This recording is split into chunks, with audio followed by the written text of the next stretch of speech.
I walked in on my twin sister fooling around with a married man in the bedroom. My scream got my parents' attention. Afterward, my mom went ballistic and moved our whole family out of there at lightning speed. My sister, cutting ties cleanly, successfully got into a top-tier university, but after her graduation party, she conspired with a married man to poison me and sell me to a butcher in the mountains. I was tortured to death.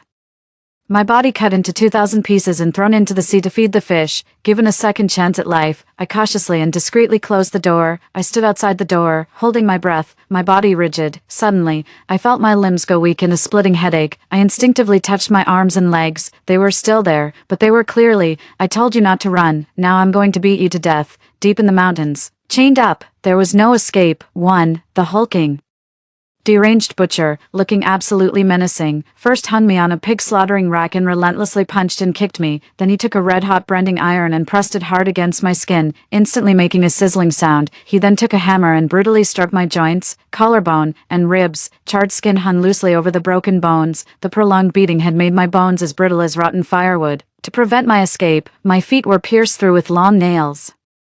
After that, a piece of my flesh was cut off every day. The butcher's knife work was excellent. With each swift stroke, he'd slice off paper-thin pieces. Even my fingernails were meticulously trimmed. My body was eventually cut into 2,000 pieces and thrown into the sea to feed the fish. My soul felt like it was leaving my body, and the crescent moon hung solitary in the sky, as if mocking me or perhaps pitying me. "Luna, what are you doing? Get down here and work. All you do is slack off. I really regret spending so much money to save you." My thoughts were interrupted by a woman's shout, seeing Mia in the bedroom, glistening with sweat and breathing heavily. "How could I possibly deny you? Are your sister's clothes washed? Have you shined your dad's shoes? Are my clothes ironed?" The woman speaking is Una, the woman I called mom for over a decade in my previous life. I whispered, "None of them. Look at your sister. She's studying even on a holiday. What about you?" With that, Una had already reached the corner of the stairs. When I saw the scene inside, I let out a shriek. They were caught red-handed, naked and flustered. Una went completely insane, frantically moving her entire family overnight. Mia cried and swore she'd never contact a married man again, promising to focus on her studies. Later, she even thanked me in front of her parents for pulling her back from the brink. Afterward, she was back to her old self, the good girl everyone knew, and got into a top university, as if nothing had ever happened. After the celebration dinner for getting into college, she took me to karaoke. After a glass of orange juice, Mia sneered, "You know what? You ruined my love life." In a daze, the married man's figure swayed before my eyes. Mia and the married man exchanged a glance, nodded, and shared a creepy smile. I became the hot pot meat and handmade sausages on the dinner table, and as for her, after going to college, she continued to mess around with the married man and spread rumors that I ran off with some random guy. Una, of all people, kept telling everyone I brought it on myself and that it was my destiny. Thinking of all this, I clenched my fists and carefully left, leaving Mia and the married man to continue their tutoring session. Okay, I'm coming right down. Mia, at 17 or 18, was truly bursting with energy. I finished all my work, but they were still going at it. With Mia's drive, I'd say she's definitely headed for Tsinghua or Peking University. Una's face lit up with a smile. Stanley looked at the newspaper with a pleased expression. He looked up and saw me, who had just finished working, and gave me a look of disgust. "You good-for-nothing idiot. No one will even want you to clean their house when the time comes. In our family, grades have always been everything, so it turned out I'd been reborn." Stanley was once the top scorer in their county's college entrance exam, and Una was also an academic ace. Unfortunately, I was the one who didn't do well in school, a typical underachiever. Even more unfortunately, Mia inherited their genes and is a typical overachiever, too. All suffering stems from comparison, but when the comparison is with another child, that suffering turns into mockery and boundless favoritism. Whenever Mia messes up, Una and her husband always brush it off, saying it's fine.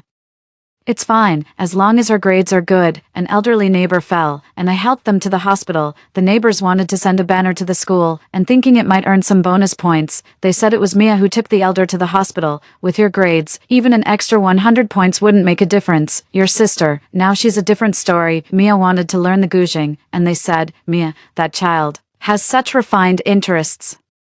She's clearly a young lady from a good family. I want to sign up for street dance, but they say it's not good for kids my age, that I don't even wear my pants properly. What kind of dancing is that? It's practically thuggery. In my past life, I always confronted them head-on and went against the grain. I just wasn't good at academics, but I didn't do anything wrong. Why is it that only Mia, who's good at school, gets to confidently and rightfully enjoy all the favoritism? It's true.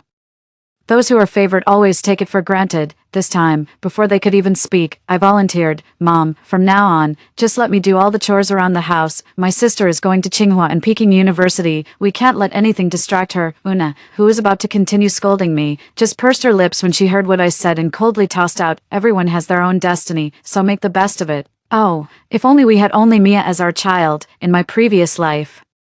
Every time she said that, I would retort, "If you're so capable, then don't have kids." But right now, I don't want to say another word. That's exactly how it was in my past life. Given my current situation, there's no benefit in provoking her. I know that with a second chance at life, I won't let myself be cannon fodder again. Days passed one by one. This married man has been coming to our house more and more often, offering to tutor Mia and me for free.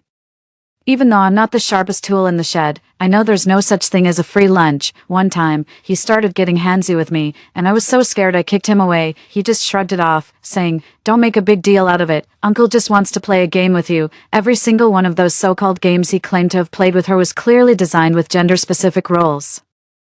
I rejected every single one of his suggestions. Slowly but surely, he and Mia grew closer, leading to the scene we saw at the beginning. Her academic achievements gave Mia everything, except for self-love. I've warned Mia more than once to keep her distance from him, but Mia didn't listen. Instead, she accused me of being jealous of her good grades and her popularity. Mia has no idea that the married man next door, the one she's so smitten with, is just toying with her, sweet-talking her for fun. She couldn't possibly imagine that her parents' favoritism pales in comparison to the storm that's about to hit. My underage daughter and this much older, married man have been secretly sleeping together on and off. What she didn't realize was that every intimate moment was secretly filmed by the married man. Also, he could blackmail her later. A sneer touched my lips as these thoughts crossed my mind. The real show was just beginning. "Mia, what's wrong with you? Look what you've done to my clothes. This is silk. You can only hand wash it." "Got it, you bumpkin." I kept my head down, silent, and she only got worse. She was about to lay her hands on me and tear at me, but I twisted her arm and pinned her to the ground. She then bit my arm hard. Before I could even react, a stinging slap landed hard across my face. Mia was sniffling, her face full of grievance. "Mommy, my sister was so scary just now. She was choking me, trying to strangle me." "Sister, if you're willing to learn, I can help you. Watching too much of those romantic TV shows will only lead you astray. Girls should know how to respect themselves. Otherwise, people will look down on you." "Sister, I know you didn't mean to mess up the clothes. You were just a bit playful and wanted to finish washing quickly, but the teacher said this performance is really important. It determines if we can get into the school team," Mia said, a triumphant smile spreading across her face. 3.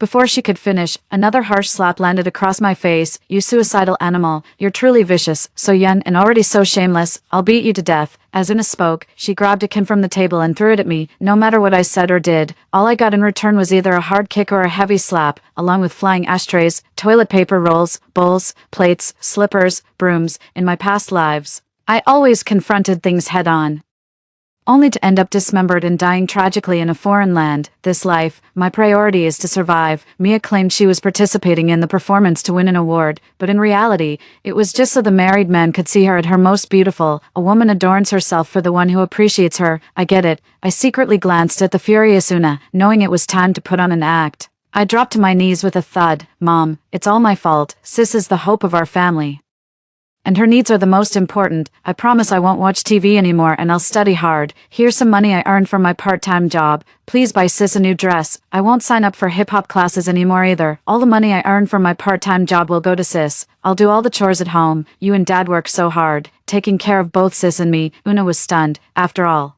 I earned that money by working a part-time job all summer.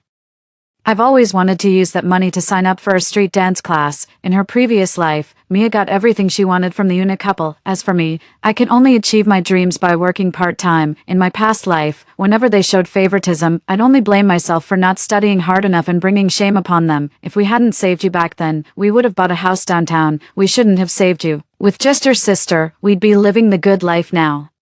For a long time, I lived under the shadow of "if we hadn't saved you," but I didn't do anything wrong. After Una left, Mia had a smug look on her face. "I knew you were faking it, trying to get Mom and Dad's sympathy. You're jealous they treat me well, but what can I say? I get good grades, and you're a failure. You're always the one embarrassing them and letting them down, aren't you?" Mia was right. I was faking it, but I won't be the one embarrassing them anymore. Mia turned around and excitedly headed into the mall with my money, my eyes immediately fixated on the most expensive gown. It was dazzling, with pearls shimmering and iridescent, truly captivating. Each one looked as if it had been steeped in the blood I shed in a past life. My whole family came to the performance, but they kept their distance, embarrassed by me. Center stage, Mia was radiant, in a corner of the audience. The married man's gaze was fixed intently on her. After the performance, Mia said she wanted the married man to continue tutoring her, and Stanley and I readily agreed. How could I possibly miss such a perfect opportunity? I pulled a gift from my backpack and handed it to Mia. Sister, this is from my boss's wife at my part-time job. It's for you. She said it helps with sleep, and just like that, an aromatherapy diffuser with a pinhole camera was delivered to Mia. An hour later, it contained a long stretch of indescribable footage. I wonder how the Stanleys will react when they see it. Sharpening the axe takes time, but saves effort when chopping wood. This time around, I'm not just here for revenge, I'm here to make myself twice as happy, but you have to learn to survive before you can talk about happiness. My only way out now is to get into a good university. Is it that hard? That's really hard for me. The Gaokao is just a few months away. I just go to a regular high school, unlike Mia, who goes to the best provincial key high school in our area. Honestly, calling the high school I went to average would be an overstatement. After all, they hadn't gotten a single student into a 985 university for 5 years straight. Just like in my previous life, Una looked at me with disdain. Someone like you shouldn't even bother with high school. It's a waste of time and money. You should just find a job and work. But someone like me, will go to high school, with my current grades. Getting into a 985 or 211 university is completely out of the question. According to them, even if Mia doesn't perform her best, she'd still at least get into a 211 university. But isn't the beauty of life found in overcoming challenges? There are times in life when you just have to run, to escape what's behind you, or to chase what's ahead. The Gaokao might be a tough bottleneck to get through, but right now, it's the fairest and fastest way for me to achieve my dreams and find happiness. If I don't push myself to the limit, how will I ever know what I'm capable of? For this second chance, I have to give it my all, don't I? During the new year, Stanley and his wife took Mia to visit relatives, leaving me all alone at home, as if I was never really part of their family. But this is exactly what I've always wanted in this life. This winter is unusually cold. That's exactly how it was in my past life. It's been snowing for days, and I'm so cold I can't stop sneezing. I'm shivering in my thin clothes, here in the south where there's no heating. Mia, are you cold? Mom bought you a new set of pajamas. They're already washed. Go put them on, Una asked Mia with concern, then turned and saw me in the corner. She looked disgusted. Just wear your sister's old clothes. Honestly, you don't even deserve her hand-me-downs. Outside, the city lights twinkled, but I was tucked in bed, pulling out my 1000 practice problems for the Gaokao book. It was densely covered with marks from various highlighters. Every single problem felt directly tied to my future. Those tongue-twisting English words, if I couldn't remember them after one try, I'd try twice. If twice wasn't enough, then 3 times, until I could recite every single one of them without missing a beat.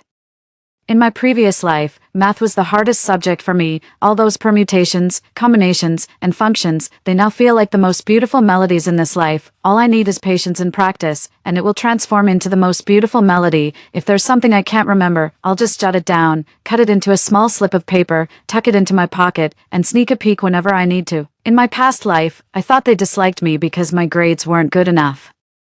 Reborn into this life, I studied my heart out, yet all I got from them was still mockery and cold sneers. But none of that matters. I've been reborn, and this time, I'm living only for myself. After visiting relatives, Mia saw me buried in my studies and sneered. Oh, not doing your baggy pants dance anymore. Decided to turn over a new leaf. Have we? Una was just as sarcastic. You're not cut out for studying. Your sister's going to be successful. You can be her nanny later. You won't starve. After Una left, Mia got even worse, mocking me relentlessly. Luna, you're doing this on purpose, aren't you? With how dumb you are, you seriously think you can get into college? If you can get in, pigs will fly. She didn't realize that if you stand in the eye of a storm, even a pig can fly, and she, even if she was barely a phoenix before, wouldn't be able to soar to new heights now. Mia's insomnia has been getting worse lately. Others don't know why, but I do, to experience a twisted thrill. She often took drugs that stimulated her. Seriously, how could I possibly sleep? One day, Mia suddenly burst through the door, looking at me, engrossed in my studies, with a sneer. Oh, look who decided to hit the books. The sun must be rising in the west. You might as well give up now. You'll never replace me. With that, she snatched the book I was reading and threw it away. I lay in bed listening to the course audio, ignoring her provocations. 5. My disregard infuriated her. She came over. ripped off my headphones, and snapped, "Don't you know I'm a light sleeper? I can't stand any noise. You deliberately played it so loud, just to make me lose sleep, didn't you? You're truly malicious." With that, she snatched my phone, screen side down, and slammed it onto the floor. The noise startled the Stanley couple downstairs. Stanley rushed over, glaring at me and yelling, "Luna, what kind of trouble are you stirring up now?" He glanced at the phone on the ground and understood what was going on. Mia clutched her head, looking absolutely miserable. "Dad, my sister's music is so loud. I can't sleep at all. Please, just let me take a sleeping pill." As she spoke, large tears streamed down her face. "I'm so sorry for letting you and Mom down. Just let my sister take my place. I'm a wreck anyway. Completely useless." Stanley pulled Mia into a comforting hug, his voice soft with concern. "My dear child, you can't just take sleeping pills like that. No matter what you become, you'll always be your mom and dad's precious treasure." Then he glared at me and yelled, "Luna, you're so heartless. Your sister is in this state, and you can still listen to music. You're truly stupid and evil." At this moment, looking at the man I called Dad, all I felt was a profound sense of irony. Of course, he probably thought I was a joke too. It's my mom. In his eyes, I've always been nothing but an animal, an idiot. Worse than a dog, a complete pig. But with Mia, he's always been gentle and caring. Before I knew it, tears were welling up in my eyes. I wiped away my tears. They're not worth it. But this world is worth it. Ever since Mia started suffering from insomnia, that married man has been coming to my house more and more often. From once a week before, he's now here every day, tutoring Mia for half the day. As Una put it, Mia is under a lot of stress.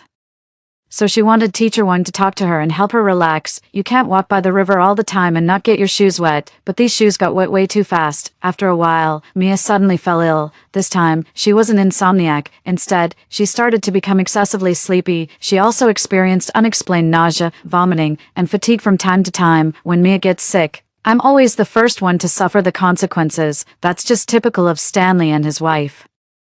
Mia and I snuck some ice cream, and she got a stomach ache, but I was the one who got yelled at and punished. It was the same in my past life. Don't you know your sister is delicate? If it weren't for you, she never would have eaten it herself. This is all your fault. You're so malicious. Just then, seeing Una approach, Mia clutched her chest, tears streaming down her face. "Sister, if anything happens to me, you'll be Mom and Dad's only child. They'll spoil you no matter how well you do in school. Since you want me dead so badly, maybe I should just die." With that, Mia made to bang her head against the wall. Suddenly, as if remembering something, she pointed at the aromatherapy diffuser I'd given her. "I was perfectly fine before. Ever since I started using this aromatherapy diffuser my sister gave me, everything's gone wrong." Una tilted her head, a broomstick clutched in her hand, ready to throw it at me. She yelled, "This is all your fault. If it weren't for that damn aromatherapy diffuser, would your sister be this sick?" Stanley rolled up his sleeves, grabbed his belt from the bedroom, and came at me, ready to strike. I gripped his hand tightly, as if a past life spirit had repossessed me. "You little brat, you're out of control. I'll beat you to death." "Dad, please calm down first. Everyone's saying sis got sick because of the aromatherapy diffuser I gave her. Your job is to never wrongly accuse a good person, but also never let a bad person get away. If you're saying I harmed sis, shouldn't there be some proof?" Stanley, a workaholic who often used his career as a talking point, was momentarily speechless when I asked him that. I seized the opportunity, grabbed the aromatherapy diffuser, and rushed out of the house. I knew that even if they discovered the secret in the diffuser, they'd only blame me for not telling them sooner, calling me malicious and accusing me of intentionally harming Mia. They're definitely afraid of being embarrassed, but they'll think I'm the one who started it all. Is that fair? No, it's not, but they are the strong ones, and the strong ones make the rules. After all, that's how it was in my last life. Even knowing Mia was involved with a married man, they still cherished her. The moment Mia got into a 985 university, they excitedly took her everywhere, parading her around like a trophy, while I was left at home working odd jobs. Even when the police told them I was missing and unaccounted for, they just coldly said, "If you can't find her, you can't find her. That little beast is full of tricks." Probably ran off with some hoodlum. Good riddance, stepping out of the house. As the streetlights began to glow, a cold gust of wind made me sneeze several times. The road ahead is long, and I don't know where I'm going. The world is vast, but its immensity means nothing to me. For now, I still belong to that home which has long since left me scarred and broken. Even though I now have lofty ambitions, every time I tell myself this is only temporary. Even though this temporary has lasted from as far back as I can remember until now, yet, I need that home. Even if the very air inside doesn't welcome me, but don't people need hope to live? And the greatest, most powerful hope is nothing less than a glimmer of hope. I'll live on, clinging to this sliver of hope. Yes, I have to endure it now. Just as I reached the door, I heard Una crying and saying, Mia, you can't scare mommy and daddy like that again. If anything ever happened to you, how could your dad and I go on? What a touching mother-daughter bond. In my previous life, they didn't even worry when I went missing. I was eventually tortured to death, my soul hovering in midair, and I thought they'd feel a pang of sorrow, but instead of any remorse, they called it fate, saying, she was never meant for this family, it's better she's gone, out of sight, out of mind. Then, they turned around and lived happily ever after as a family of 3, in this life. They have their happiness, and I have my own. The moment she saw me walk in, Una's face twisted into a sneer. Luna, you evil beast, if you ever try to hurt your sister again, I'll make sure you suffer a horrible death. With that, she grabbed the glass ashtray from the table and hurled it at me, ashtray contents scattered everywhere, and shards of glass were all over the floor. 6. I brushed the ash off myself and didn't say a word. I knew the Una's love for Mia was a habit, and even after all the outrageous things she'd done, they'd still find a reason to blame me, in this life. You can only rely on yourself. I need to be my own support. All relationships are just fleeting encounters. They're not my family. They're just passing through. To avoid disturbing Mia's rest, the balcony became my sanctuary. After some time, Mia did get much better. Aside from occasional bouts of vomiting, she was otherwise fine. The Stanleys, who always hated hospitals, were convinced Mia was just stressed from school. Una came out of the bathroom just as I got home from my afternoon classes.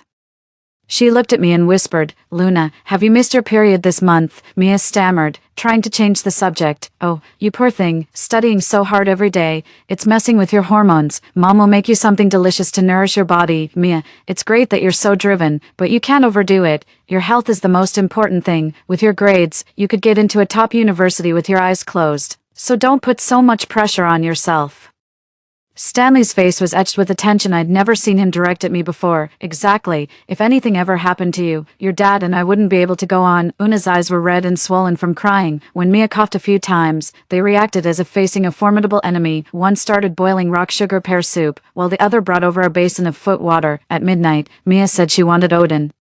So Stanley braved the heavy snow to visit several late-night convenience stores to get it for her. Mia's word is law. It must be obeyed, Stanley quipped. After finishing the Odin, Mia then wanted jackfruit, so Una went out at 2 a.m. to buy it for her. Collect those seeds, wash them, and tomorrow I'll make chicken soup for your sister, Una said impatiently, looking at me lying in bed. I pretended not to hear and snored away. Una rushed over and pinched me hard a few times.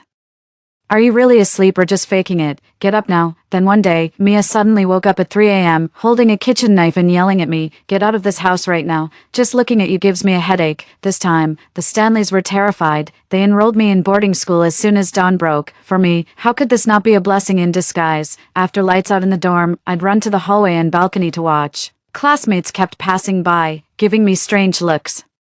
I knew they thought I was crazy. No matter how hard we try, our school has never had a student get into a 985 university, and I won't be the exception. Maybe they don't even want me to be that exception. After all, we're all the same kind of people. Among all these people, only my desk mate was different. He came to our school because his family was poor, and he received a 5,000 yuan scholarship to do so. If there was one exception, it was him. Slowly, I realized that he was just like me. We were the same kind of people. He's the engine, but I'm certainly not the caboose. We're moving forward side by side. We thoroughly analyzed those past exam questions. We illuminated each other's lives during those years. If life is destined to end like a balloon that bursts, then I'd rather push myself to the very limit until it explodes, instead of never having expanded or burst at all. At 17 or 18, it's easy for someone to become the subject of a story. You guys probably don't know this, but she was totally trying to hook up with my crush. My homeroom teacher called me into the office. He's the hope of our school. If you're going to mess with someone, can't you pick someone else? Teacher, please don't worry. Someone whose sights are set on the mountaintop won't linger over the scenery halfway up. I can't even get a 1 in 4 multiple choice question right. So how am I supposed to feel about picking one person out of 1/4 billion? I don't know if dating at 17 is important, but I do know that studying hard at 17 is. On that end, I haven't been home in a month. The weather's getting hotter, so I went home Sunday afternoon to grab some clothes. The moment I walked in, I saw Mia putting on a dramatic show. You all see I'm sick. I'm hopeless, and now you're all favoring my sister. You don't love me anymore. Boo-hoo-hoo. I grabbed my clothes and made an excuse to leave. Later, I heard that Stanley and his wife were driven absolutely crazy by the older sister. They even resorted to burning incense and praying, but she remained as stubborn as ever. I clearly have better grades than her, so why is she perfectly fine while I have to suffer from this illness? If she gets into college and I don't, I'll jump into the river. Sure enough, the next morning, Mr. and Mrs. Stanley came to the school with Mia, demanding that I take a leave of absence for Mia's health. Even if you get in, we won't let you go. Which is more important, your future or your sister's life? My future is more important, I said coldly. Let me drop out of school right before the college entrance exam. What kind of joke is that? Mia, who had followed me, came up to hit me, but I pointed to the camera on the wall. She started yelling at me again.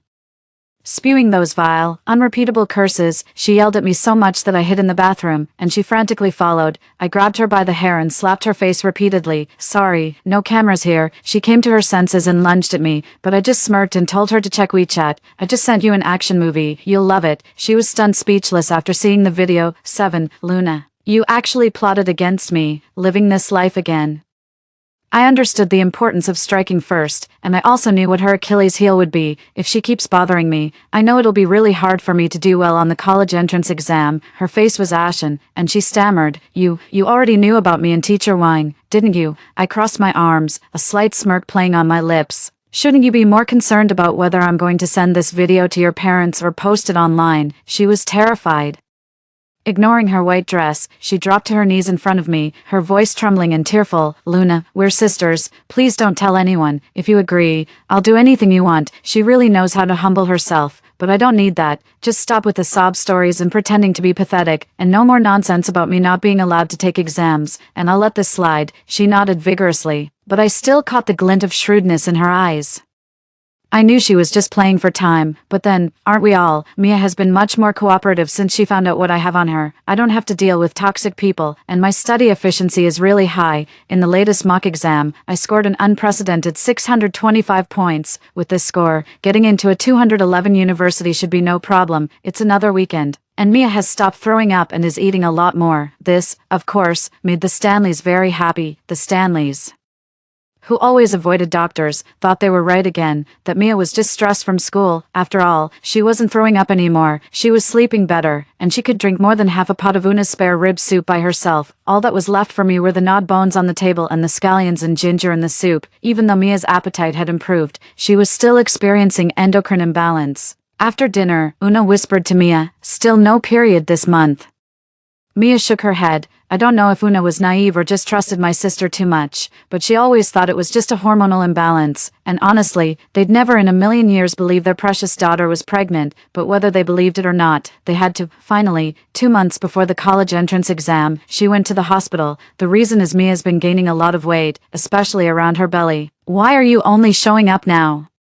She's already 4 months pregnant. They were completely dumbfounded. Una's going crazy, telling Mia to get an abortion, and she still refuses. Mom, she's a little life too. I can't lose her. Oh, that maternal love is truly touching. 2 days before the college entrance exam, a married man took Mia to a club to party. Stanley and his wife couldn't reach Mia and were frantic. When they saw me, they were clearly annoyed. What are you doing back now? Your sister's missing. Are you happy now? A short while later, the hospital called. Mia is experiencing a severe hemorrhage during her pregnancy. We need family members to come and sign the consent form for surgery immediately. 1 phone call later, Una collapsed to the floor, pointing at me and snarling, "This is all your fault." So, after the married man found out Mia was pregnant, he tried everything to convince her to get an abortion. When Mia refused, he then suggested she try to miscarry by going clubbing. It's all my fault. But would I really be the one to get her pregnant? I don't have time to worry about other people. After the Gaokao, I packed my bags and left home. That summer, I worked away from home and didn't go back once. One day, while I was working at McDonald's, Stanley found me, ordered some fries, and started crying as he ate them. "I'm sorry, son, I always used to bring your sister here, but I never brought you." I smiled faintly. "I can buy it myself now." When the results came out, my hands trembled, and I mistyped my input several times. Then I thought, what's there to be afraid of? I've already died once. At worst, I'll just start over. The pristine white screen instantly turned black. 8. Total score, 666. In that moment, the dark clouds parted, and the sun burst through, as if all its radiant light was shining down on me. Those who sow in tears must reap with joy. Mia was hospitalized for over a month due to severe hemorrhaging when the Stanleys found out the truth. They vowed to destroy the married man, pressing rape charges to ensure he'd rot in prison for the rest of his life. If this gets out, it's the girl who suffers, not me. Your daughter is only 18, her life hasn't even begun. You wouldn't want it to wither away, would you? To threaten Mia, the married man privately messaged the video to Stanley, who, being unfamiliar with social media, accidentally reposted it across all platforms. Many people saw it. The Stanley couple, who always cared deeply about their reputation, were so enraged and humiliated that they ended up hospitalized for a long time. But what happened next was even more astonishing. Mia and I are twins. The Stanleys insisted the girl in the video was me, not Mia. On social media, they tearfully accused me of all sorts of wrongdoings. In private, their words were full of a poor parent's love for their daughter. The day before I was supposed to start university, they even locked me in the house. Luna, you can't just stand by and do nothing. Your sister can't handle any more stress. Just admit to everyone that it's you in the video. It's not like you'll lose a limb or anything. Just admit it was you.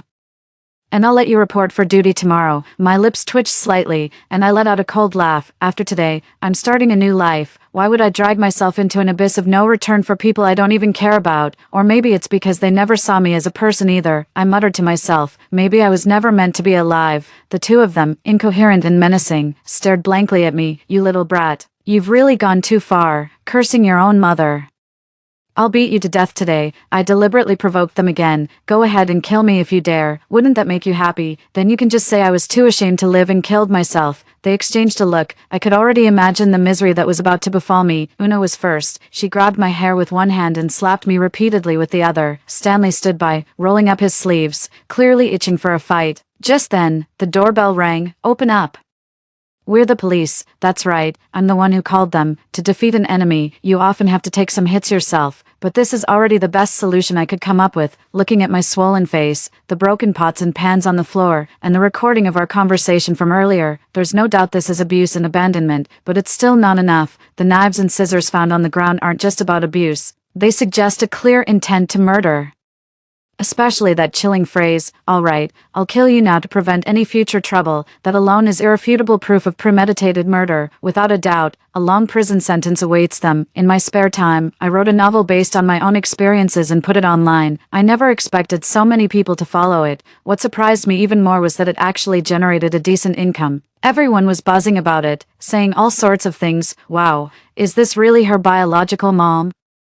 I think we should secretly get a paternity test. This family is just too evil. I can't believe they even thought of something so malicious. If those were my parents, I'd just poison them, even though I didn't mention any names. Clever netizens still figured out roughly who I was talking about. 9. I think even if they ever get out in this lifetime, they're already completely and utterly socially dead. As for Mia, after her scandal broke, she openly continued her relationship with the married man. One day, the married man told her he wanted to run away with her, to escape their current chaotic lives. I knew the butcher in the mountains was already sharpening his knives. She even made a point to meet me before she left. How can I not see him one last time? What's the point of you being so malicious and self-defeating, Mr. Wang? And I have already decided to elope. At most, people will say I'm a love-struck fool.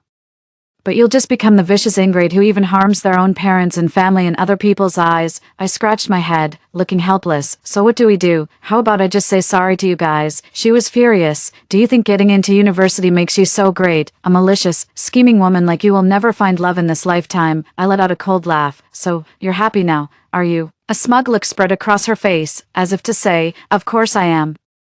Then she handed me a glass of orange juice, the exact same kind as in my previous life. A shiver ran down my spine. Why aren't you drinking? Afraid it's poisoned. Looks like they want me to go through the same thing again. I raised an eyebrow slightly and pulled a thermos from my bag. I drink goji berry water. It's for my health. The flicker of disappointment in her eyes once again confirmed my suspicion. I heard they skipped town that very day. It was a month later when the police finally tracked her down. That's exactly how it was in my past life. I was the one who called the police and provided the tip. The only thing is, they never found her complete body. Her DNA was extracted from the pressure cooker where the meat was being cooked. In the foul-smelling pigsty, a hand, half eaten by pigs, was discovered. The horrific scene of my death in my previous life flashed before my eyes again. I wonder if someone like her will ever get a chance to be reborn. I imagine she's doomed to eternal damnation. The butcher and the married men were sentenced to death for intentional homicide, with immediate execution. The cold wind howled, and dark clouds obscured the sun, but my heart burned with passion, and the world before me was crystal clear. Given a second chance at life, I'm going to seize the beautiful life that was meant for me. Only then can I make up for the shattered one I had before. Right, Story 2, when Doomsday brought global mutations, my best friend and I became rare surviving human females. After capture, I was chosen by the Netherflame Corpse King, who awakened pyrokinetic powers. Within a year, I bore him a prodigiously gifted undead prince. As his territory expanded, the Netherflame Corpse King dominated the wasteland, making me the most revered woman in the apocalypse. Meanwhile, my friend followed the drowned Corpse King with hydrokinetic abilities, only to be slaughtered along with him when rival undead lords seized their domain. Captured once more, she suffered through multiple zombie hordes before I finally rescued her, yet instead of gratitude, she grew mad with jealousy and pushed me off the skyscraper, dragging her down with me. I was reborn, returning to the day the spoils were divided. My best friend threw herself into the arms of the Netherflame Corpse King, his face covered in blazing sigils. Seeing her malicious grin, I smiled back. Finally free from that hellhole, who'd be stupid enough to jump in now? The growls of zombies jolted me awake. I'd been reborn on the very day the horde captured me. Just then, my bestie Lilith sprinted past me straight toward the towering zombie king, his body covered in flaming tattoos. Choose me, Netherflame Lich King. I can bear your children. I was stunned. She actually dared say that despite being half his height, in our past life, she'd been terrified of that Lich King who stood twice her size. When the Netherflame Lich King turned his gaze, she shoved me forward without hesitation, not afraid of death anymore. How bold of you to throw yourself at me. Meeting her venomous gaze, I suddenly realized she'd been reborn just like me. Shortly after Lilith joined that drowned Ghoul King, his horde was devoured by rival necrotic lords, passed between multiple undead factions like chattel. She endured unspeakable torment before I finally saved her. Never imagined she'd be consumed by jealousy to the point of madness, pushing me off the building when I least expected it. After Rebirth, she tried to seize the advantage, thinking controlling the Netherflame Corpse King would make her the most revered woman in the apocalypse. I chuckled inwardly. Did she really think becoming the corpse matriarch would be that easy? The Netherflame Corpse King seemed intrigued by her initiative, hoisting her onto his shoulder with one hand. She'll do, he said. Lilith used to be a dancer. Her figure and looks are undeniably stunning, though I wonder if her stamina can keep up. Her eyes sparkled with delight, gazing at me with unmistakable triumph. She mouthed the words, "This good life was always meant to be mine. It's time to give it back." Forget her overconfidence. I never had any intention of competing with her in the first place. She only sees the glamorous side of my life, never knowing the struggles behind the scenes. I gave her a faint smile. If she's hellbent on jumping into the fire, let her have this good life. We used to be inseparable, but after the apocalypse, this useless pretty face survived only by clinging to me. I never said it out loud, but I wasn't blind to her sneaky little schemes.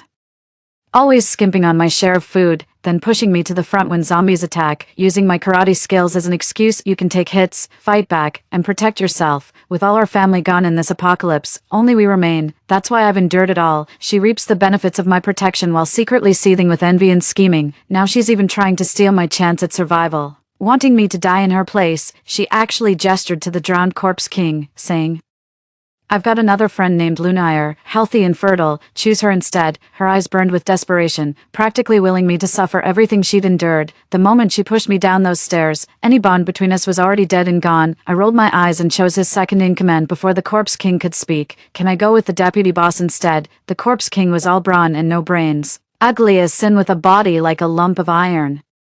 But he valued brotherhood above all, never poached his men's women. He just asked me dumbly, why pick him over me? Feigning fear, I cautiously replied, "Because the second-in-command's build matches mine better." The drowned Corpse King burst into laughter. "Too big to handle. Then you're with number 2? Damn right. Size mismatch is pure torture. Speaking from experience." The second-in-command of the drowned Corpse King's horde is a newly recruited wandering powerhouse who distinguished himself during the purge of another undead faction. His frame didn't bloat excessively from zombification, standing just slightly taller than an average human, under 2 meters tall with remarkably human-like features. The violet gold facial markings are his only mildly unsettling trait, the more humanoid a zombie's appearance post-transformation, the greater their retained humanity and cognitive abilities. I've studied the elite among these zombie hordes before. His abilities rivaled other zombie kings. Had he not been ambushed and hunted down by rival hordes, he could have ruled his own territory one day. I'm done living like a scavenger. Men are unreliable, and male zombies, even worse. This time, I'm carving my own path to survival. The semi-sentient zombies let out low chuckles of understanding, making the second-in-command's face darken with displeasure. No man would consider being chosen for being small as any sort of honor. He handled me roughly, throwing me over his shoulder like a sack of grain. His razor-sharp claws left bleeding scratches on my thigh. After catching the metallic scent of blood, he perversely licked it with his tongue. The sensation was chillingly cold. I fought back the nausea and forced myself to stay composed. I've endured far worse. This is nothing. Lilith's gaze was dripping with contempt and mockery, as if she were looking at a dead man walking. Well, in her eyes, the second choice I've made now is even worse than that swamp monster she picked back then. Either way, I'm doomed to be captured again, destined for the same miserable fate she suffered. Too bad I'm not as stupid as she was, with her walnut-sized brain. What else could she possibly come up with besides clinging to others for survival? This city once had 4 zombie lords. But after today, only 3 remain. Now it's carved into 3 territories, each ruled by one of the remaining zombie lords. The surviving humans were divided into 3 groups, segregated by gender. Men became blood bags and food, while women were reduced to objects and breeding tools. After turning into zombies, their fertility plummets, making surviving human women extremely valuable commodities. Over a year into the apocalypse, female survivors have become a rare sight. Lao Er was furious about that twisted comment on his physique. No telling how he'll make me pay for it. Their stronghold was a former 5-star hotel, now serving as the aquatic ghoul king's lair. I was thrown onto the plush bed. It had been ages since I'd felt such luxurious bedding, almost like we'd never been apart. The man, no, corpse, with purple tribal markings on his face came bearing down on me with terrifying force. Size compatibility, let's put that theory to the test right now. Though called a match, he was barely an inch shorter than those 2 hulking brutes. Every inch of him was pure muscle, towering at nearly 2 meters, a complete mismatch for my petite 165 frame. Who knew zombies could still be so hung up on their pride? I rolled my eyes internally while playing nice. No point picking fights you can't win, and no, that's not what I meant. I'm just pain-averse, really. Not complaining about your size. Hearing those words again.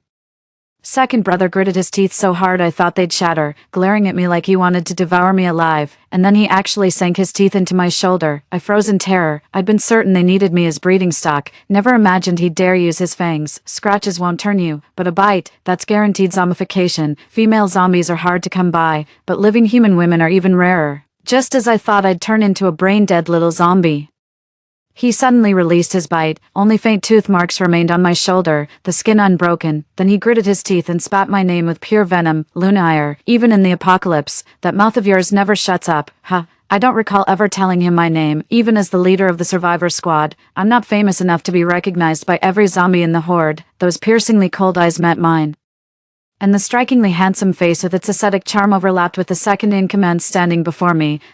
I sprang up like a carp and gave him a bear hug, bawling my eyes out with emotion. I can't believe I'd run into someone I know here. Sob, I'm so touched to see you again. Senpai, you'll protect me, right? A man's mocking chuckle sounded in my ear. Lunaire, that's not what you said back then. Yeah, that was kinda fake. Before turning into a zombie. He was a finance major senior named Cade, and the city's reigning Sonda champion.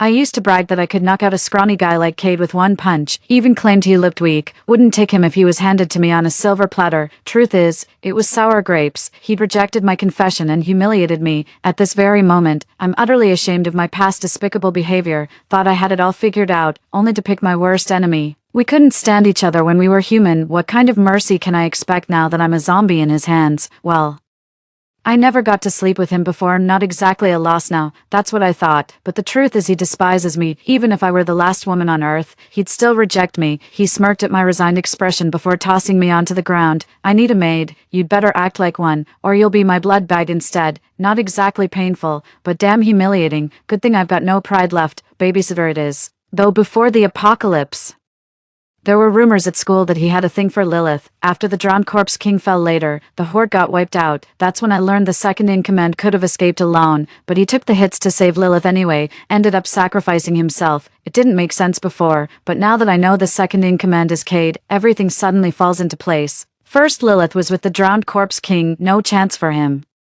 Now she's with the Netherflame Corpse King, even less of a chance. The guy must be blind to fall for a scheming little flirt like Lilith, but this does give me one more bargaining chip to convince him to team up. Cade treated me with outright cruelty, bordering on disgust, like I was some mangy dog he could kick around, so I kept my distance for the time being. After Lilith and I were chosen, one woman remained. The drowned Corpse King traded other spoils to claim her. Her name was Zara, like me.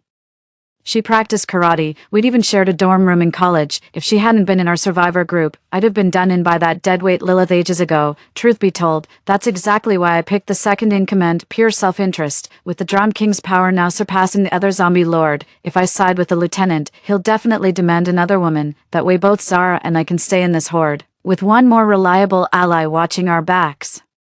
She was assigned to the third zombie horde back then, tortured to death soon after, and even became food for them post-mortem, whether out of cooperation or friendship. I wanted to save her just this once. As for Lilith, let her gloat all she wants, she'll learn how tough life gets in the zombie horde. The Nether Flame Corpse King stood half a head taller than the Drowned Ghoul King, his body rippling with lean muscle. Sure, he's got washboard abs and a chiseled physique with a decent face, but the sheer size difference could literally kill her. That reckless nonsense hurts worse than childbirth. Besides, the Nether Flame Corpse King retains only shreds of humanity. He's downright vicious. What kind of treatment could she possibly expect? As for why I didn't choose the third-party Corpse King, that faction was the very one that devoured the Drowned Corpse King's horde originally. The Zombie King's awakened ability is to release paralyzing venom.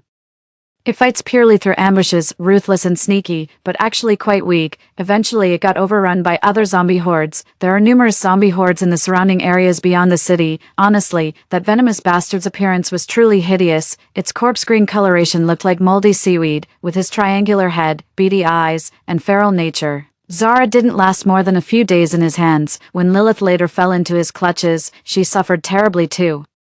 That venomous bastard said nothing as we left, just grinned at us with that sinister glint in his eyes. He raised no objections about the distribution of the only 3 women. He'd long been scheming to annex other zombie hordes, claiming all the spoils was just a matter of time. Last time, he succeeded. When the Nether Flame Corpse King expanded his territory, he seized the chance to ambush the Drowned Corpse King's horde. But with me here now, his plans are about to go up in smoke.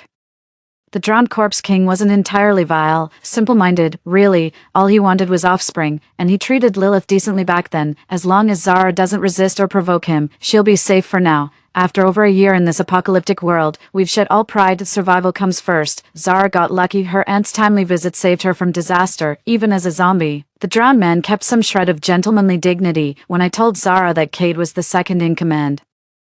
Her expression became indescribably complicated. She knew all about the bad blood between me and Cade. I'd spent days ranting about him in our dorm. He used to be my senior, but in this situation, not even my own brother could help. In this apocalyptic age, humanity's long lost its moral compass. Then I mentioned that the Poison King would likely launch a sneak attack soon. Of course, I phrased it as speculation. We'd have a chance to escape when the time came. Zara was worried we couldn't get away and still hoped I'd talk things out with Cade properly, so that night I crept to the bedside, only to get pinned down like a hog before I could utter a word. After turning into a zombie, Cade became lightning fast. I'm like a sitting duck compared to him. 3, what? Wanna test your luck? With his hand pinning my neck, I rolled my eyes. Nah, just asking if you want Lilith for yourself, face down. I couldn't see his expression.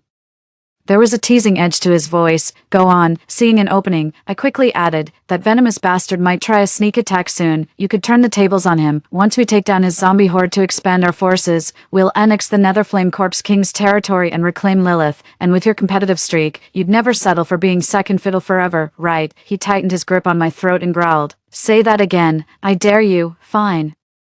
I surrendered with raised hands. My bad. Just think about it. He suddenly closed in, his icy breath grazing my neck. What exactly are you after? Well, I used to want him. Now I just want to stay alive. You get Lilith and status. I get protection and freedom. Fair deal. Just grant me safe passage through your undead territory. Not asking too much. Am I? Cade leaned in closer. Is that really all you aspire to? Afraid he might bite. I shook my head frantically. No. Just staying alive is ambition enough for me. He stood up, voice icy. As you wish. Never thought he'd be so easy to convince. Didn't question a thing about the venomous bastard. Saved me the trouble of explaining. It's not like I could say I'm a reincarnated soul, right? Being in the same city, Lilith's affairs aren't hard to uncover. The Horde has dedicated informants and intel networks. Rumor has it the Nether Flame Demon King's quite taken with her. She hasn't left his bed since returning. She got pregnant in just over a month, even sooner than I did back then. I'm amazed by her incredible willpower. I used to think she couldn't handle hardship, but now I see she's truly resilient. She only sees how motherhood elevated my status. Unaware this marks the beginning of suffering. Back then, I endured the same daily agony and torment she's going through now. The Nether Flame Corpse King only eased up slightly in the late stages of pregnancy, by which point the child inside me had already reduced me to a wretched state. One more assault could have easily cost me my life at any moment. The little corpse prince required massive amounts of nutrients for growth, far beyond what my human body could provide, every single day. I was forced to consume raw flesh from various creatures and blood packs to meet those nutritional demands. The child's growth was excruciating for me. Its monster size stretched my belly to near bursting, veins bulging grotesquely across the taut skin. I could feel its razor-sharp claws scraping against me from within, as if the creature might tear its way out at any moment, after finally delivering that half-human abomination. I endured over a month of raging infections and fever in this medicine-starved apocalypse. Had there not been a doctor among the blood pack survivors to administer 4 antibiotics with our meager supplies, the infection would have killed me postpartum. Lilith actually thought life with the Netherflame Lich King would be easier than mine. How naive. Even if she survives childbirth, does she really think the hard part's over? No. The real hell is just beginning. Every ounce of status she craves comes at the price of blood and tears. You reap what you sow. The pain she's enduring now is no less than what I went through. Lilith's pregnancy has hit Zara particularly hard. Hybrid offspring with humans may awaken more potent supernatural abilities, elevating the entire Horde's power. The current peace between the 3 hordes is temporary. Any could turn predator at any moment. The Netherflame Lich has offspring now, and the Drowned Lich is desperate for children. Zara's having a rough time. That hulking brute, over 2 meters tall and rippling with muscle, could tear a man in half without breaking a sweat. Even her 5 feet 7 inches frame couldn't withstand it, and I'm fresh out of ideas, because now the pressure's on me. When the Ghoul King learned Kate hadn't touched me yet, he pressured him. Women are rare playthings these days. If you're not using her, don't let her go to waste. Pass her to the other brothers. Kate's eyes turned icy as he yanked me into his arms in a possessive stance. Who said I'm not using her? I'm just keeping this fragile little thing alive first. She'd break too easily otherwise. That man really holds a grudge. When he tossed me onto the bed, he asked coldly, choose me or those other zombies. As if there was any question, how could those hideous zombies compare to him? If I had to pick, of course I'd choose him. Seeing me point at him, he smirked mockingly, undoing his shirt buttons one-handed as he closed in. You'd only choose me when there's no other option left. What do you mean? Back then and even now, he never gave me a choice to begin with. Later he forced me to apologize all night, making me take back what I said about him being weak and useless. That must be another perk of turning into a zombie. I only dared to mutter under my breath, never say it outright. At least no other zombie freaks are after me now. Every cloud has a silver lining. Who's the real loser here? Definitely not me. I got to sleep with my crush. The day of the Toxic Snappers operation finally arrived. Using newly captured survivors as bait, he came to form an alliance with the Drowned Corpse King. In the previous life, that hulking brute had a brain smaller than a peanut, completely oblivious to the trap. The Toxic Snapper poisoned the blood packs, paralyzing his victim before twisting off their head while they still drew breath. This time, whether Kate had communicated with the Drowned Corpse King or not, he certainly wouldn't be caught completely unprepared. Zara and I were ready to bolt, with no clue who'd come out on top. Safety came first. When the fight broke out ahead, I gunned the throttle of my fueled-up bike with her clinging on, tearing down the road. A crimson motorcycle streaked across the deserted Hengjiang Bridge like red lightning closing in. Behind that scarlet helmet visor gleamed piercingly aloof eyes. In that moment, I caught a glimpse of the old, spirited Kate I once knew, silently flipping him the bird. I hit the gas and sped past. Swear it was pure reflex. That's just how I roll when someone cuts me off. Of course Kate wasn't having any of my excuses, so Zara and I got dragged back in. Good news, though the Drowned Corpse King is dead. Kate took out the toxic bastard and became the new ruler of both zombie hordes. Bad news, he hates me even more now. Always picks those moments to choke me while asking, you really enjoy flipping me off? Huh, damn right I do. I'll do it again. He may be a total jerk, but at least life's slightly more bearable now than before. I can live with that. That perfect first love aura of his makes me feel like I scored big. Next up, Kate's going after the Netherflame Lich King. Probably can't wait to get Lilith back. Gotta admit, I'm kinda jealous, but no regrets since I already got my taste. Even if Lilith returns, she'll only get my leftovers. But now isn't the time to strike. Back when the Toxic Tyrant and Water Wraith fought to mutual destruction, the barely victorious Tyrant had to flee to recover. They've easily captured the Toxic Tyrant now, but despite their growing strength, the Netherflame Lich still outmatches them. I served the Netherflame Lich King for 3 years and know his capabilities. It's not worth the risk right now. I know you're eager, but hold your horses. Build up your strength first. The Netherflame Lich King's busy expanding his territory everywhere, unlike that love-struck fool. Ugh, Cade raised an eyebrow at me, then agreed, so he's just letting Lilith go for now. I thought he'd charge in recklessly to get her back. During those months when he was desperately building up his strength, I followed him around everywhere. He was careful not to get me pregnant, though he couldn't remain chaste for Lilith. He still held on to that final boundary. Soon came news that Lilith had given birth to a little zombie prince, quite the talented little troublemaker. I heard her ordeal was worse than mine. She didn't have a normal delivery, but got her belly torn open by the baby. Thank God there was a doctor on site who treated her immediately, or she wouldn't have made it, but they had to stitch her up without anesthesia. Just hearing about it gave me goosebumps. Cade grew somber after getting the news. That big oaf wasn't happy about it. I reassured him, just one last major horde left. If we take them over before the Netherflame Corpse King does, we can finally go find your Lilith. He rolled his eyes at me and marched out with the undead horde. Someone's in a real hurry. Absorbing other zombie hordes and recruiting capable lieutenants requires both strength and time. Cade's body bore fresh scars. But he'd grown even more formidable. Zara and I became the logistics team, seizing the opportunity to stockpile plenty of food and medical supplies. Even if we leave later, we'll live comfortably under Cade's jurisdiction. As for my beef with Lilith, I'd love to kill her, but Cade's got a soft spot for her. If I off her, he'd do the same to me. Not worth it. Breaking news: Lilith miraculously survived when we assimilated the last nearby zombie horde, but her reward wasn't freedom, only descent into deeper hell. The horde needed more combat-ready offspring.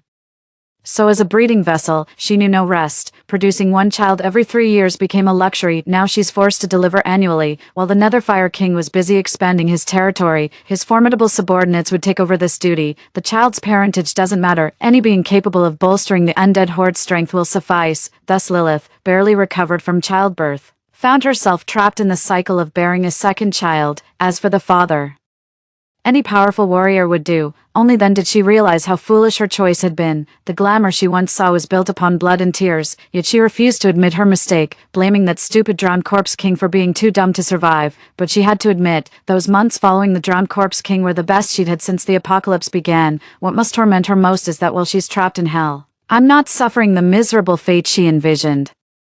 I never became spoils for the zombie hordes, nor endured the hardships she once faced. She never got to see me groveling at her feet, begging for scraps of salvation. I rose to become second in command of a powerful undead faction, making strategic moves that earned me a formidable reputation in this apocalyptic world. My mere existence without groveling is her greatest torment. After clearing the last zombie horde nearby, the confrontation with the Netherflame Lich King became inevitable.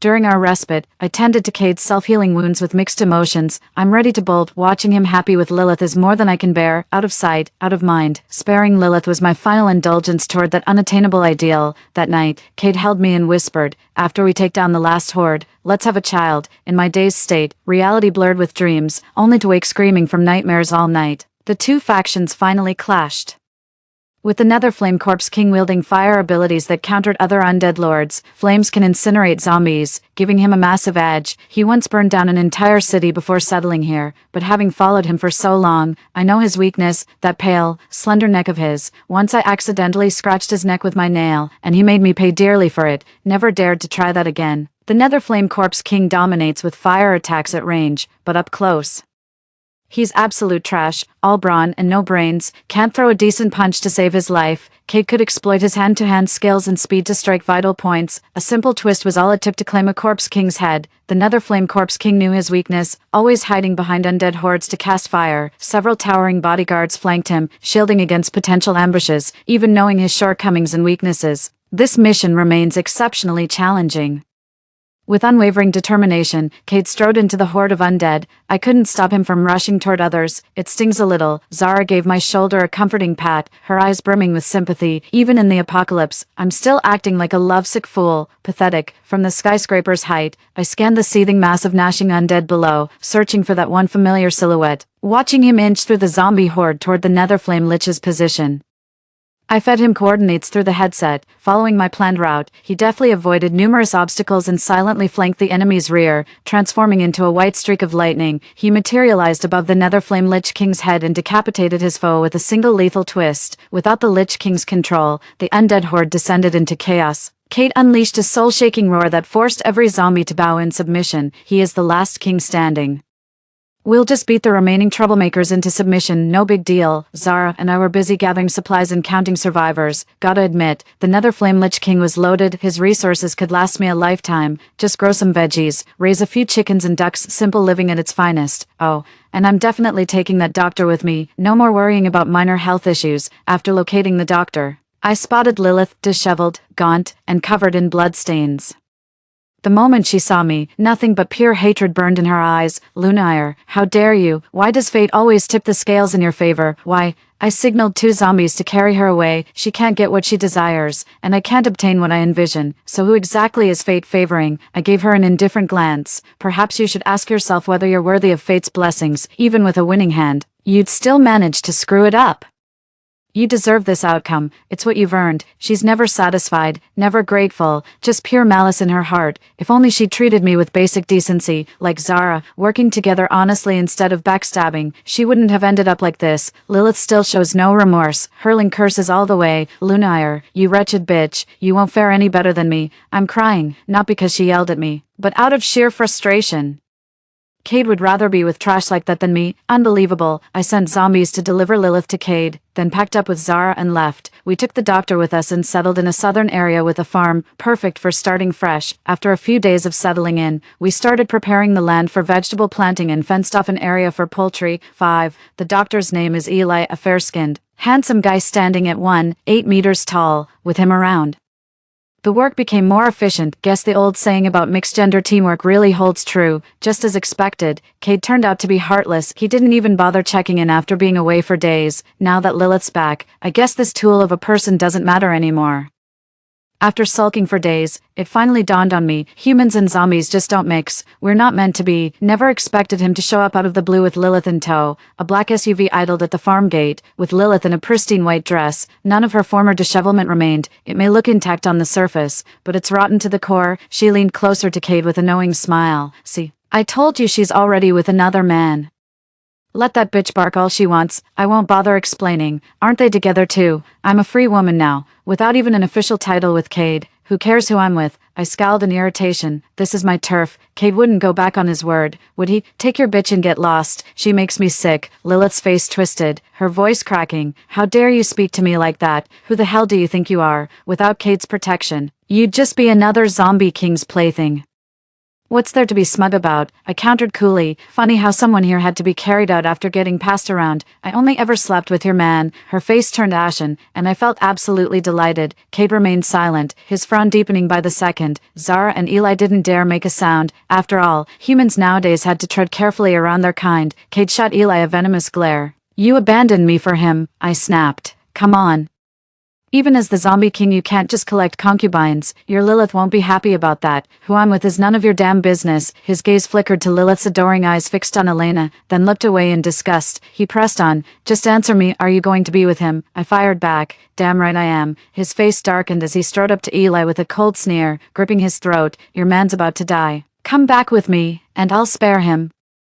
Eli's entire face screamed, are you out of your damn mind? Zara was heartbroken too. They'd only just started falling for each other. Seeing Lilith's nervous expression, my mischievous side kicked in again. I nodded decisively. Fine, I'll go back. Lilith was fuming, glaring daggers at me the whole way like she could burn holes through me with her eyes. I flashed her a cheeky grin. Why stare at me? He's the one who wants me back. Take it up with him. Lilith just snorted and stayed silent.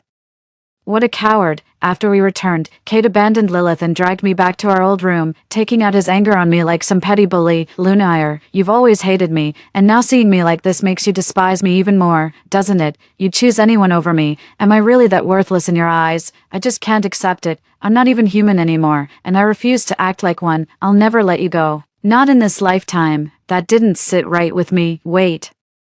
What do you mean I hate you? Isn't it you who hates me? I confessed to you, and you called me trash, said I wasn't good enough. Plus you're into Lilith, ready to conquer the world for her. So why the sudden act of devotion now? He yanked me up by the collar, completely baffled. What the hell have you been rambling about this whole time? Isn't Lilith your bestie? When did you ever say you liked me? And when exactly did I say you weren't good enough? I've been expanding territories like crazy just to give you the stable life you wanted. What's that got to do with her? What the hell were you thinking dumping her on me and running off? And what's this about you and that Eli? A sudden flash of insight hit me. Everything clicked into place. Damn it, that bitch Lilith actually played me. Before the apocalypse, I confessed to Kate over the school intercom, then rushed out excitedly to get his answer. Lilith showed up with a handwritten note claiming Cade said trash like me wasn't worthy. The handwriting did look eerily like Cade's. Back then I trusted Lilith completely, never doubted it. The whole humiliation went school-wide. That confession drained every ounce of my courage. I couldn't possibly confront Cade after that. Then I badmouthed Cade and, well, he overheard me. That's how we became enemies, later. Rumors spread around school that Cade had a crush on Lilith, as her best friend. I backed off from then on. Turns out that bitch Lilith twisted the whole story. I asked Cade, "Did you have Lilith pass on a message for you?" He raised an eyebrow. "She told me your confession was just a dare from Truth or Dare. I had her tell you it could be real. So what exactly did she say to you?" I gritted my teeth. "She claimed you called me worthless trash and told me to stay out of your way." Cade's expression was priceless. You could tell he was dying to kill someone. He zeroed in on Eli. "What about you and Eli then?" I told him straight. "He's a doctor. You don't need one. But I'm keeping him around just in case. Besides, Eli and Zara are an item. Stop playing matchmaker where it doesn't belong." Cade let out a relieved sigh and suddenly stood up to leave. I hurried after him. "Where are you going?" With a dark expression, he said, "To settle the score with Lilith. She's the one who told me you eloped with Eli." "Oh really?"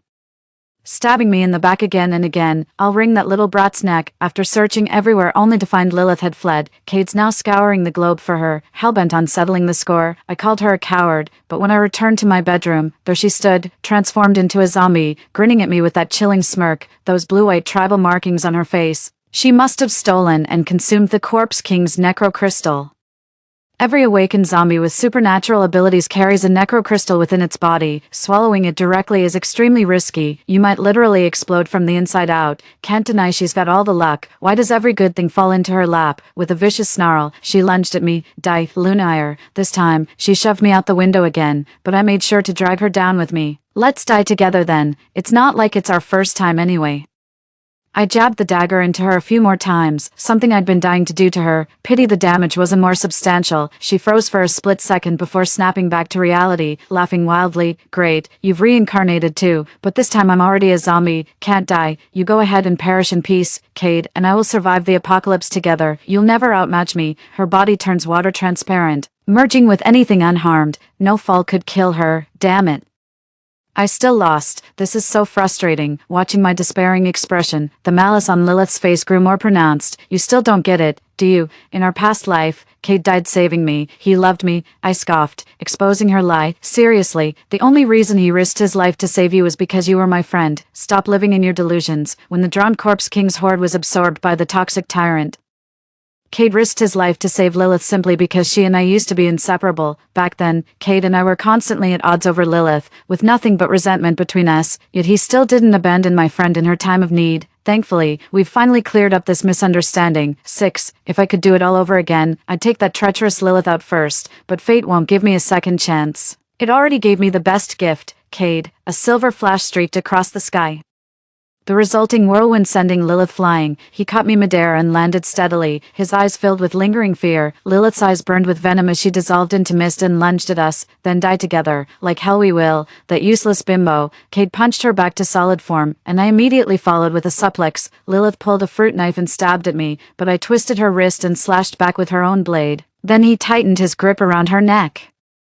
twisting violently as terror filled her eyes. All our grudges were settled in that single moment. Cade swallowed hard. "I admit it, I'm no match for you. Let's keep things civil from now on. Well, I believe we'll get along just fine in the future." Story 2. On the day the apocalypse arrived, my boyfriend left me at home so he could go on vacation with his first love. By some strange twist of fate, I managed to survive in this post-apocalyptic world. 1. Evelyn, I'm going on a long trip.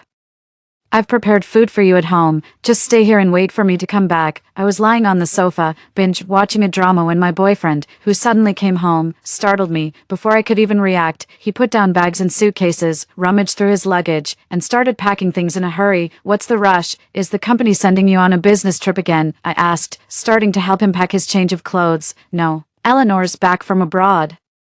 She's feeling a bit down and asked me to go with her to cheer her up. I need to pack quickly and head to the airport to meet her, my hand holding the clothes frozen mid-air, and something seemed to well up in the corners of my eyes. I couldn't hold it back no matter how hard I tried. My boyfriend was a workaholic. For the sake of his job, he sometimes didn't even have time to have a meal with me. Every time I complained to him, he would say it was all to give me a better life. Indeed.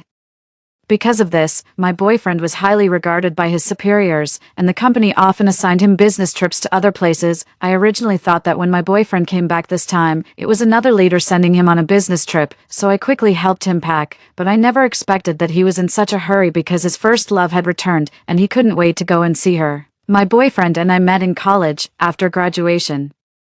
I accompanied him to the city to start our careers. In the 6 years that followed, we went from a 300 yuan a month rented room to where we are now. Last year, we even bought our own house in full. But who would have thought that all these years of my company were not as important as a first love who had just returned from abroad? I didn't know who my boyfriend's first love was, since we got together. He had never mentioned his past in front of me.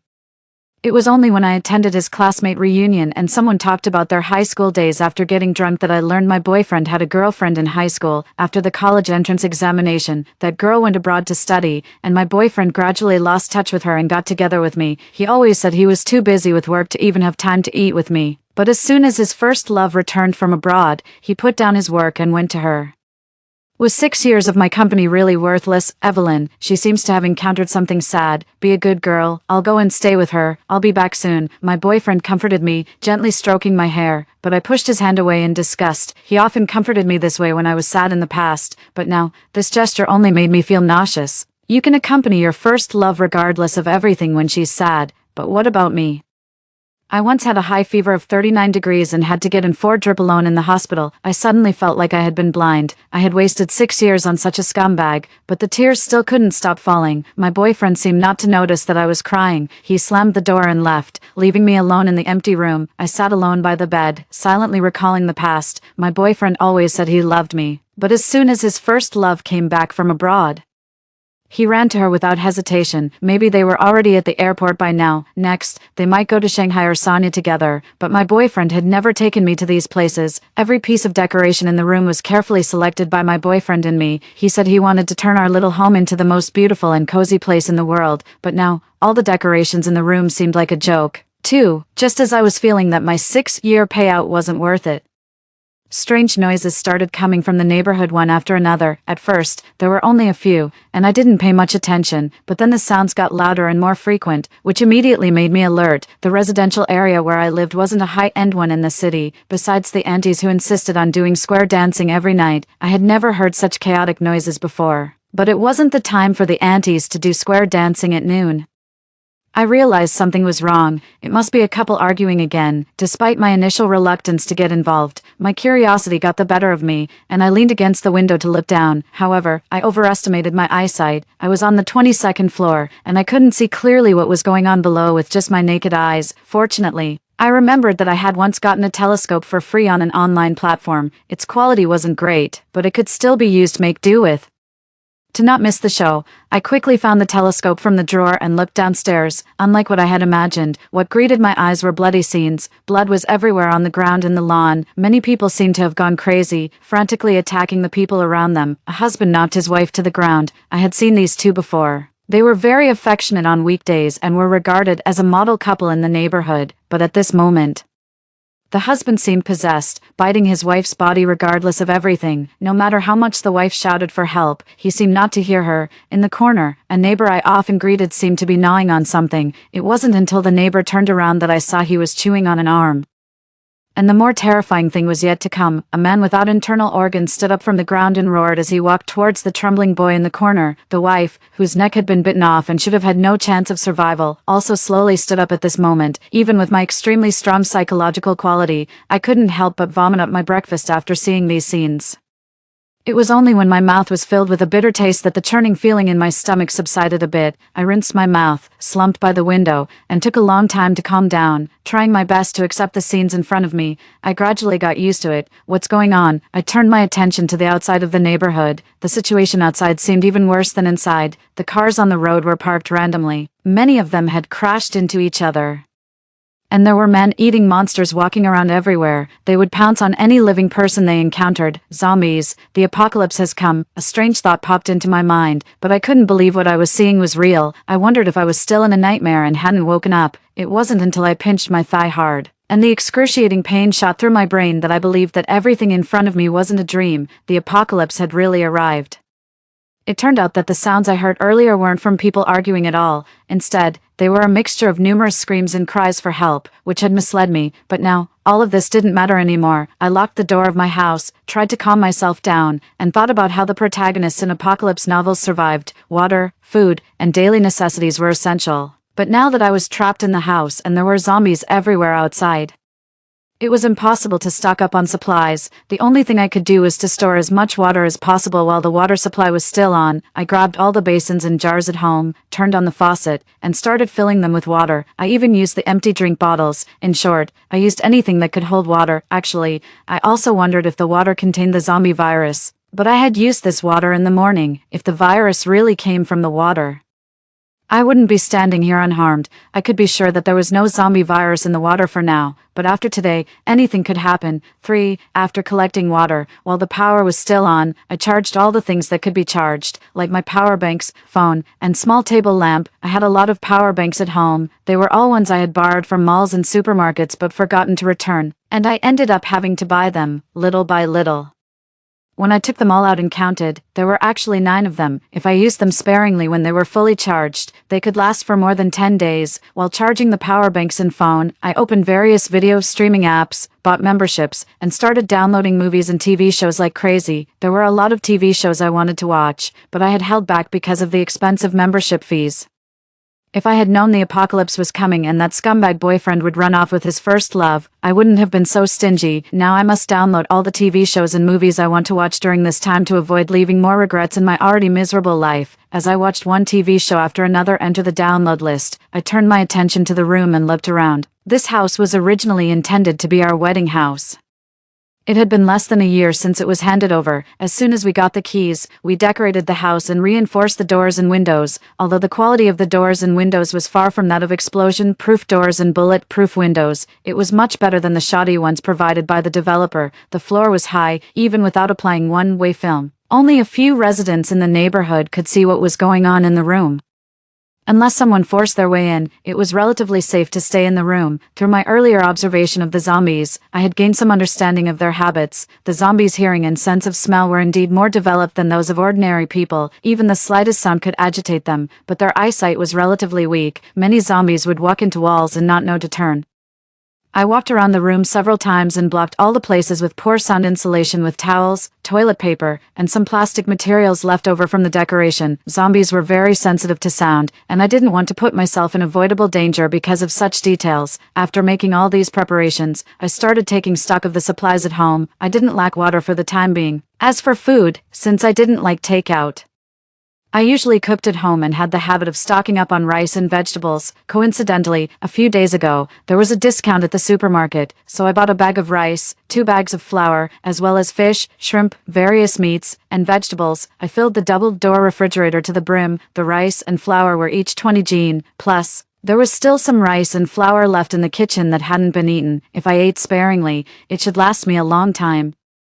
I looked at the food that scumbag boyfriend had prepared for me. Most of it was self-heating hot pot, compressed biscuits, and chocolate. Maybe he knew he felt guilty towards me, so he bought me a lot of things, 2 full bags, at least. It was enough for me to eat for 2 weeks. Plus, the snacks I had secretly stashed away. The amount of food I had was quite considerable. As for medicine and daily necessities, I usually kept some at home, enough for me to use when I had a cold or a fever.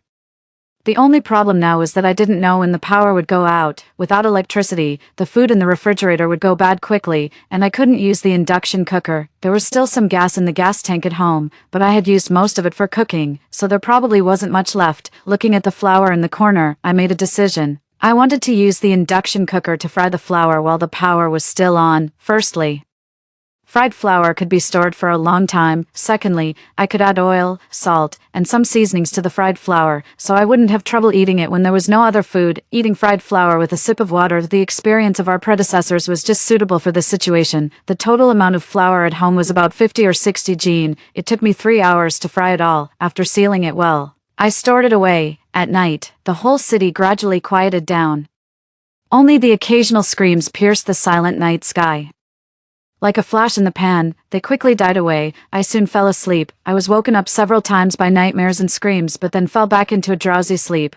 I slept for a full 2 days. I didn't wake up and regain my energy until the afternoon of the third day after the apocalypse broke out. There was no one to be seen in the neighborhood anymore. Only zombies were wandering around aimlessly, with their claws outstretched. The strong smell of blood filled the air, making my stomach churn. While my phone still had internet, I scrolled through my WeChat moments. It was filled with messages asking for help. When I scrolled up, I actually saw a photo my boyfriend had posted of the airport. I wonder what happened to that scumbag couple. Even if they didn't turn into zombies directly, they were probably bitten to death by zombies. I thought to myself, places like airports, hospitals, and shopping malls had always been crowded and had limited space. If they encountered zombies there, it was almost impossible for them to survive. I secretly felt lucky and thought I should really thank them. If it wasn't for his first love coming back suddenly and my boyfriend being so eager to see her, I would probably have been in the supermarket grabbing discounted daily necessities when the zombies broke out. In a way, it was the shameless behavior of this couple that saved my life. The chat group for the neighborhood's residents had already exploded. After the relevant authorities issued a report yesterday afternoon telling us to stay indoors as much as possible and wait for rescue, there had been no more news. It was clear that this crisis had come too suddenly and caught off guard. The relevant authorities had also been severely affected. Everyone knew that in this situation, the only one they could rely on was themselves, therefore, except for some families with enough food supplies who didn't need to worry for the time being. The vast majority of people began to panic. Some people regretted not stockpiling more supplies in their daily lives. Some started to play the victim, saying they had no supplies at home, hadn't eaten for several meals, and begged others to share some food with them. However, this apocalypse had just begun. No one knew when it would end, and with everyone's own lives in jeopardy, who had the spare time to care about others, of course? Some people proposed the idea of banding together for mutual support. They began to count the survivors in the neighborhood. Looking at the food piled up at home, I didn't join them. I had a fair amount of supplies and wouldn't starve to death anytime soon, so there was no need to risk my life searching for more. Secondly, I didn't have the ability to defend my supplies. If they found out how much I had, I'd be in great danger. In this situation, I didn't dare to gamble with my life on human kindness. I lurked in the group without speaking, just silently keeping an eye out for any useful information while waiting for nightfall. I hadn't eaten for 2 days. Maybe it was because the previous scenes were too terrifying, or perhaps the smell of blood in the air was too strong. I simply had no appetite and couldn't bring myself to eat heartily like the protagonists in novels. The sun was slowly setting, only some afterglow remained. So it wasn't completely dark yet. Using my telescope, I saw 2 young people on the 3rd floor of the opposite neighborhood sticking their heads out of the window. After making sure there were no zombies nearby, they threw down a rope made from bed sheets and slid down one after another. It seemed these 2 young people didn't have the habit of cooking at home and had no food stored. Otherwise, they wouldn't have risked their lives searching for supplies less than 3 days after the apocalypse broke out. They were very cautious. Zombies had sharp hearing and a keen sense of smell, but their eyesight was extremely poor. These 2 had noticed this and chose to go out at dusk. It was a good choice as they could see the road clearly by the afterglow of the sun and avoid zombie attacks. Seeing these 2 young people safely reach the ground using this method, other survivors on lower floors who had no food followed suit, throwing ropes out of their windows one after another. A middle-aged man accidentally made a noise while climbing down. Upon hearing the sound, the surrounding zombies pounced towards him like wolves. Seeing this, the man quickly took out a soda can from his pocket and threw it towards the 2 young people. The can flew through the air for a while and then landed on the ground. There seemed to be something inside, making a clattering noise. Hearing the sound, the zombies immediately gave up on the man and ran towards the 2 young people not far away. A zombie emerged from the corner and pounced on one of the young people before he could react. The bitten young man tried his best to push his friend away, but there were too many zombies. Dozens of them surrounded them, and in the end, the other young man also couldn't escape being bitten. Meanwhile, the middle-aged man who threw the soda can took advantage of this opportunity to grab the rope and slowly climb back up. Watching what had just happened, I couldn't help but sigh. This was the dark side of human nature. People would do anything to ensure their own safety. The soda can in the man's hand was clearly prepared in advance. Obviously, he also knew that zombies had sharp hearing and made this to save his life in case of danger. He could have led the zombies elsewhere, but he deliberately threw the can in the direction of the 2 young people. Perhaps he knew it would take him a long time to climb back up, and the can alone wouldn't buy him enough time, so he led the zombies to the 2 young people, using 2 innocent lives to buy himself time to escape. The young people knew how to avoid zombies as much as possible, but they never expected to die at the hands of their own kind. Many survivors saw what happened. But no one in the neighborhood group dared to speak out and condemn the man. At this point, human life seemed to be the most worthless thing in the world, and no one wanted to get involved. But it was only the third day of the apocalypse. There were still many days to come. Leaning against the wall, I gradually fell asleep amidst my unease. 7 days passed in a row. I stayed indoors all day and gradually got used to life in the apocalypse. The power was still on, but the communication signal was getting weaker and weaker. I had a vague feeling that the days of power outages and disconnections from the internet were not far off. Just after finishing watching a palace intrigue drama and taking a break from looking at the screen, I was thinking about what to have for lunch. There was a lot of food in the refrigerator. I hadn't eaten much in the past few days, and more than half of the food in the fridge was still there. If I didn't eat it soon, it would be a pity if it went bad after the power went out. In the apocalypse, it was even more important to save food. The task was arduous and the journey long. The communication signal seemed to have recovered, and hundreds of messages suddenly popped up in the WeChat window. I opened WeChat, and most of the messages were from the neighborhood group. Recently, more and more survivors had run out of food at home. Some couldn't bear the burden and jumped off the building. Some went out to search for supplies, but few managed to bring anything back. Most of them joined the ranks of the zombies. I opened the group messages, and many people in the group said they hadn't eaten for several days and were begging for food, but no one replied. I don't know who said in the group that they saw a family on the 13th floor of Building 2 bring back supplies from outside, and this person specifically emphasized that there was only a woman and her daughter in that family. As soon as the message was sent, someone immediately added them in the group, begging the mother and daughter to be kind and share some food, saying they hadn't eaten for several days. Seeing that the family didn't respond, these people started to curse and accuse the mother and daughter of being heartless, watching their fellow humans starve to death and refusing to share the supplies they found. Some even threatened in the group that if the mother and daughter didn't give them the supplies, they would go and kill them. Looking at the messages in the group, I couldn't help but sneer. Were these people crazy? Why should the things the mother and daughter found with great difficulty be shared with them? There were plenty of supplies outside. If they had the guts, they could go and search for themselves. They dared to kill but were too cowardly to face the zombies. What cowards! I truly looked down on these people from the bottom of my heart. However, the development of the matter was indeed beyond my expectations.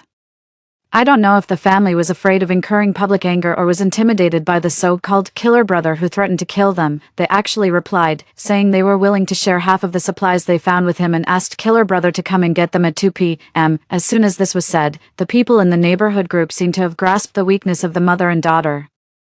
The survivors who had been desperately begging the mother and daughter for food in the group changed their attitude completely. They became tough and all threatened to kill the mother and daughter, but the mother and daughter seemed to have disappeared into thin air and never replied to the group messages again. Are they really scared, or are they just overly kind-hearted? I was so shocked by the strange way of thinking of this mother-daughter pair that I was almost speechless.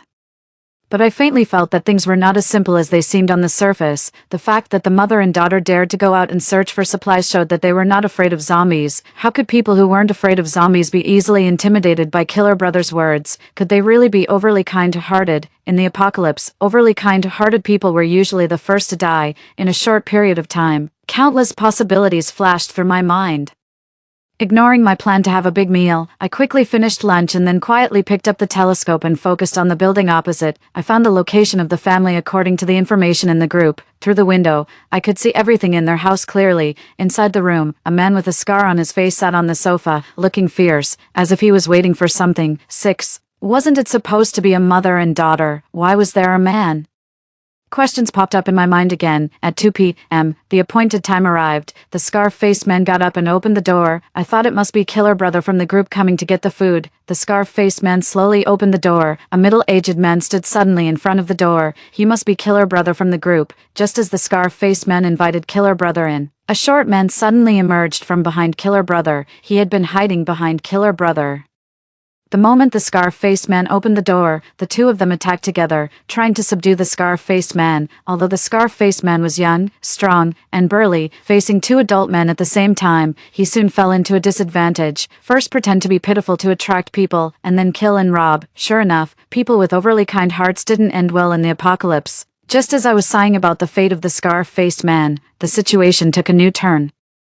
A man rushed out of the toilet, holding an axe. He killed the short man with one swing, and then joined the scar-faced man in killing Killer Brother. I had thought Killer Brother was a master at luring others into traps, but it turned out that the real masters were the scar-faced man and axe man. These two were clearly no strangers to this. Their actions were clean and decisive, without the slightest hesitation. After dealing with everything, they picked up Killer Brother's phone. A new message immediately appeared in the neighborhood group. There are still many good people in the world. Killer Brother said in the group that he had obtained supplies and could share some. Those who wanted some could come to him. Is this what the real apocalypse is like? I couldn't help but ask myself. Some people would sacrifice others for their own benefit. Some people wanted to kill and rob but ended up being the ones caught in the trap. Only that young man tried to push his friend away before he died. In this dark world, a glimmer of light was truly precious. I took a deep breath and silently drew the curtains. It was an instinctive action. In an instant, I realized something and was filled with regret. I hope no one noticed, I muttered to myself, trying to comfort myself. But before I could calm down, a text message popped up on my phone. You saw everything, didn't you? You've been hiding well. I know you have supplies. Just wait. We'll come for you. When I saw the content of this private message, my heart couldn't help but turn cold. The sender of the private message was the scar-faced man from before. The moment I instinctively drew the curtains, I knew I had been careless. I never spoke in the neighborhood group, hoping to pretend that no one lived in my house. Therefore, I rarely cooked during the day and didn't dare to turn on appliances like the range hood or air conditioner. I lived here like a mouse. I had never drawn the curtains before, but just now, perhaps scared by the actions of the scar-faced man and the other person, I reached out and drew the curtains. It was an instinctive action, but it was exactly what the scar-faced man saw. A single slip could cause eternal regret. However, I also knew that it was no use blaming myself now. The key was to come up with a way to deal with the scar-faced man and his partner. These two were ruthless and capable of anything. I thought about telling the other survivors in the neighborhood about their actions, but after thinking about it, I shook my head and decided against it. Now all the survivors only cared about themselves. Even if I told them, what difference would it make? When that man used the soda can to kill the two young people earlier, who dared to say anything, what's more? If these people found out I had supplies, I'd probably be the first one in trouble. 7. What should I do? My mind was racing, trying to figure out how to deal with the scar-faced man and his partner, but I really couldn't think of any good solution. I was so small in front of them, oppressed by both their physical strength and the fact that there were two of them. I can't just sit here and wait to die, can I? I murmured and found all the things in the house that could be used as weapons. But I only found 2 kitchen knives. How could I possibly be a match for 2 strong men with just these 2 knives? Anyway, I should lock the security door outside first. After struggling with this decision for a long time, I finally made up my mind. The elevator required an access card, and since they weren't residents of my building, they could only come up the stairs, no matter the quality of the security door. Locking it could at least delay them for a while. Besides, I couldn't think of a better way. I found 2 chain locks at home, which I had discovered when taking stock of supplies. I really couldn't remember when I bought these 2 locks. Most likely, I didn't have the heart to throw them away when I moved and brought them along. Who would have thought they would come in handy now? I carefully observed the situation outside through the peephole. There was nothing unusual. My house was on a high floor of this building, and there were few households above me. Since the apocalypse started, I hadn't heard any noise outside. This meant the area nearby was safe. I opened the door carefully, not daring to make the slightest sound, and at the same time, I used a pen to prop the door open. This was to prevent the door from accidentally closing and leaving me unable to run back into the house immediately if I encountered danger. Then I started to slowly walk downstairs, holding onto the wall. I didn't dare to take the elevator because the sound of the elevator coming up was too loud. Without knowing if there were zombies in the whole building, any risky move could cost me my life. Besides, I only had 2 chain locks, and there was no need to go all the way down. I slowly made my way down to the 21st floor. I was extremely careful with every step, being overly cautious. Each step seemed to take an eternity. It was like the last hour before getting off work, sitting at my desk in a daze. Maybe the time was actually short, but every minute, every second, every time I lifted and placed my foot, it was so difficult to endure. There were no zombies on the 21st floor. I tried my best to lower the sound of my breathing and lay on the ground, listening for any movement downstairs. After making sure there were no abnormal sounds downstairs, I wrapped the chain around the doorknob and locked it. Then I turned back to the 22nd floor and locked the security door on that floor. After finishing all this, I returned to the room and gently closed the door. My tense nerves finally relaxed completely. I slumped to the ground and took deep breaths of the air. My clothes were already soaked with cold sweat. I was lucky. I didn't encounter a single zombie on the way from the 21st floor to the 22nd floor. Otherwise, I probably would have lost my life in the stairwell. Ever since the scar-faced man sent me that message that day, there had been no more movement from them. I thought they probably still had food in their hands. Plus, since the internet hadn't been cut off, they could continuously lure other survivors over with text messages. With easier access to food, they wouldn't be willing to risk their lives to come and cause trouble for me. This also meant that they thought they had me in their grasp, seeing me as an easy target, living protein. They wouldn't make a move on me unless it was absolutely necessary, just like this. I managed to survive for a few more days in fear, trying to improve my physical fitness every day, until the power went out and the communication system was completely cut off. I knew that the day when the Scarface man and his partner would make a move on me was drawing near. 8. It was the 15th day since the zombie outbreak. 3 days had passed since the power outage and internet disconnection, in order to die with a full stomach. Besides exercising every day, I ate a lot of good food these days. At noon that day, several black plastic bags were thrown down from upstairs by the Scarface man. The bags burst open when they landed, revealing what was inside. They were human bones with blood on them. The sound and the smell of blood attracted the zombies. All the zombies that had been wandering in the neighborhood were drawn to the black bags. Seeing that there were no zombies downstairs, the Scarface man and Axeman, holding weapons in their hands, came out of the building opposite. They swaggered towards the building where I was. Something's not right, I thought to myself. They were coming. They were holding an axe and a crowbar. It was only a matter of time before they broke through the chain lock in the door. I looked at myself up and down in the mirror and saw the results of my exercise these days. I had more strength than before, but on my own, I had no way of dealing with two adult men holding weapons. I gathered all my food together and placed flammable materials beside it. At the same time, I picked up the kitchen knives. As soon as they broke through the door, I would set all the food on fire. Then I would jump downstairs. Even if I was smashed into a pulp and couldn't even turn into a zombie, I would never let myself fall into their hands. Time passed by minute by minute. I began to faintly hear footsteps. As time went on, the footsteps got louder. Then came the sound of the chain falling to the ground. It was obvious. They were getting closer to me. They had broken the chain lock on the 21st floor, lying on the door. I could even vaguely hear their conversation. There's only one more door left. Once we open this door, we'll be in. Looking at her profile picture, she seems like a young woman. I haven't tasted a woman for many days. We're going to have a good time. The two in the conversation were getting more and more excited. They hacked at the chain lock on the 22nd floor with the axe even more vigorously, trying to open the security door faster, but my heart was sinking. As soon as the security door was opened, I would light the supplies and jump down. With a snap sound, the chain lock fell to the ground and the security door was pushed open from the outside. I took out the lighter from my pocket. Just as I was about to set the supplies on fire, I heard a panicked shout from outside. "There are zombies." Then it went quiet. The sudden sound confused me, and I hesitated to press the lighter in my hand. Could these two be deliberately luring me out? That didn't seem right. They could have broken in, so why would they do this extra thing? I was confused by the sudden situation. I looked outside through the peephole and indeed saw a pool of blood at the door.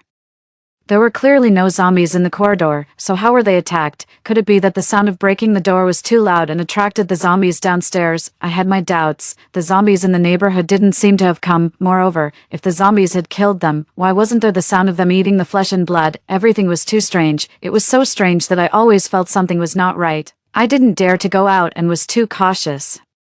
I leaned against the wall and held the lighter tightly in my hand. As soon as there was the sound of the door being broken, I would light the supplies and jump down. The danger I had imagined didn't happen. There was no sound of the door being broken, and there was no other movement. The blood outside the door gradually dried up. The zombies in the neighborhood started wandering around like headless flies again. Everything returned to calm. I finally relaxed and could continue to survive in the room. 9. It was the 43rd day since the apocalypse broke out. More than 40 days had passed, and half of my food had been consumed. Who knows when this apocalypse will end? In order to last longer, I changed from having 3 meals a day to 2. Until now, I've been having fried noodles with water every day. I only eat chocolate and self-heating hot pot to change the taste when I really can't hold on anymore, to persist better. I started searching for useful supplies downstairs every now and then. I didn't dare to search in a large area. I went downstairs 3 or 4 times and had quite a good harvest. In the 2 rooms that had been pried open downstairs, I found 2 large boxes of bread, instant noodles, and other things. It was enough for me to eat for half a month. Looking at the supplies in my arms, I couldn't help but sigh and say, there's no way around it. This is fate. Who made the goddess of luck take care of such a beautiful me? But I always had a bad feeling. As if there were a pair of eyes staring at me in the dark. This feeling had come to me more than once. Every time I turned around, there was no one there. I even suspected that because my body lacked nutrition for a long time, I was having hallucinations. But fortunately, the development of things didn't give me much time to think about such insignificant issues. One morning, I was lying in bed as usual. I was calculating how to make the supplies in my hand last as long as possible. The sound of a car engine roaring caught my attention, then there was a huge noise, as if something had been knocked down. Since the apocalypse, everyone knew that zombies were sensitive to sound. Normally, not to mention driving a car, even when walking, we were very careful, for fear that the slightest sound would attract the zombies. Who is it today? Didn't they care about their lives? I quietly leaned against the window and picked up the telescope to look downstairs. A modified Jeep stopped in the middle of the neighborhood. In front of the car, the gate of the neighborhood had been knocked flying several meters away. The huge sun attracted the zombies, and dozens of zombies pounced towards the Jeep. They waved their claws and made purr sounds from their mouths, but the people in the car weren't afraid. 6 strong men slowly got out of the car. Some of them were holding compound crossbows, and some were holding machetes. They cooperated very well. In just a few minutes, they eliminated all the zombies in the neighborhood. Hiss, I took a deep breath. The Scarface men and Axemen were very powerful, but they didn't dare to face the zombies in the neighborhood. These people easily dealt with all the zombies. It seemed that they were not good people. Now that I didn't know whether they were friend or foe, I didn't dare to take any action before figuring out their true intentions. I quietly leaned against the window and observed their movements with the telescope. Perhaps because they had consumed a lot of physical strength in the fight with the zombies just now, these people started eating after dealing with the zombies. After resting for a long time, they walked towards a building in the neighborhood. Before long, there were sounds of doors being broken in that building, and there were also screams and cries for help from time to time. My heart skipped a beat. I was sure that they were here to search for supplies in the neighborhood. They were definitely not good people. As for the screams and cries for help just now, they must have been from the survivors in that building. They used brute force to break open the doors of each house and search for supplies inside. Soon, this group of people came out with a pile of supplies, and they were dragging more than a dozen survivors. These people put the collected supplies on the ground. The leader, with a cigarette in his mouth, walked past the survivors and his eyes stopped on a woman. Without saying a word, he grabbed her neck and dragged her to the Jeep. The woman's screams echoed in the neighborhood. When the other survivors saw this, they all lowered their heads. It was as if they didn't see what was happening in front of them. They let the leader of this group of people abuse the woman in broad daylight. A bearded man reached out his evil hand towards another beautiful woman. When the man beside the woman saw this, his body couldn't help but tremble, and he clenched his fists. But when he saw the weapons in the hands of this group of people, he silently lowered his head and didn't have the courage to stand up. The woman didn't resist when she was dragged away. Her face, which was already dull, was now like that of a dementia patient, calmly accepting everything. A bald man pulled out a male survivor wearing glasses from the group of more than a dozen people. He held a machete and cut off the man's arm. He let the man with glasses howl in pain while holding his bleeding arm. Then, the bald man actually pulled out a zombie from the trunk of the Jeep. The strong smell of blood immediately made the zombie restless. It pounced towards the man with glasses crazily. 10. I leaned against the window and watched everything happening in the neighborhood. My body involuntarily went limp. They killed people for fun. These people had lost all their humanity.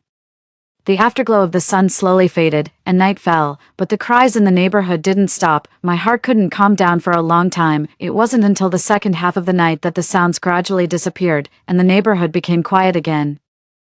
I slowly got up and looked at the group of people with the telescope. By the faint light of the fire, I saw corpses all over the place. The night was long, but I didn't feel sleepy at all. These people were like devils from hell. They were really terrifying. Unfortunately, these devils were going to make a move on me tomorrow. I curled up in the corner with my legs hugged until dawn. After having a simple breakfast, they walked towards the building where I was. After a while, there were sounds of doors being broken downstairs, then there were sounds of fighting, but it ended quickly. A heavy object was thrown downstairs by these people. It was a corpse, which should be a survivor of this building. Just like me, he had seen how brutal these people were. He resisted when they broke the door. In the end, he couldn't defeat the bald man and his group and was killed and thrown downstairs. The sound of the door being broken was getting closer and closer to me. My heart was almost in my throat. During this time, 2 survivors jumped downstairs. I guessed that they were afraid of being tortured by these people and didn't have the courage to resist, so they chose to commit suicide to solve the problem. My heart started pounding. Their voices were getting closer and closer to me until I could clearly hear their footsteps. There were sounds of an axe hitting the door outside. I looked at these devils up close through the peephole.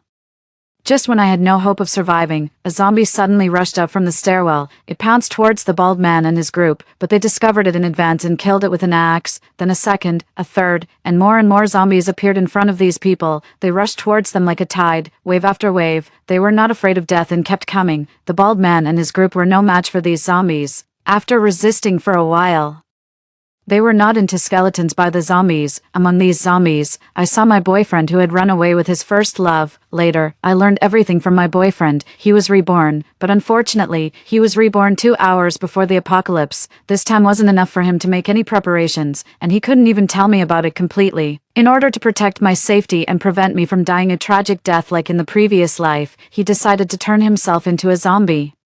On his way back, he bought me some food so that I could survive the first few days after the apocalypse, and he told me that he was going out with his first love, deliberately provoking me to leave me at home. When the apocalypse came, he took a bite of a zombie and became one of them, perhaps because of his strong obsession in his reborn life. When my boyfriend became a zombie, he actually retained all his memories. He lived downstairs from me and was watching me all the time.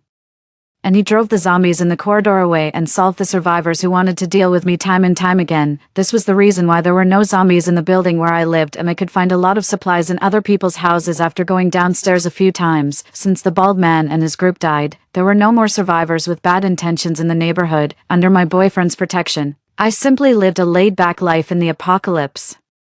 Until a year after the apocalypse began, the country developed a vaccine. With the help of the vaccine, my boyfriend returned to his original appearance and proposed to me as soon as possible. In the bridal chamber, I looked at my boyfriend and asked, "What does your first love really look like? Is she more beautiful than me?" He smiled and said, "Hasn't my first love always been you?" The end. My boyfriend's perspective. 1. Bloody scenes kept flashing through my mind. I could vaguely hear a familiar voice in my ear. "Benjamin, promise me you'll live on, please." But due to the wound on my abdomen, I was gradually losing my life. It wasn't until I was sitting in the office, listening to the leader's endless criticism of my plan and pointing out various flaws, that I realized I had been reborn. I looked at my watch. It was 10 in the morning, 2 hours before the apocalypse. I didn't know why fate had treated me like this.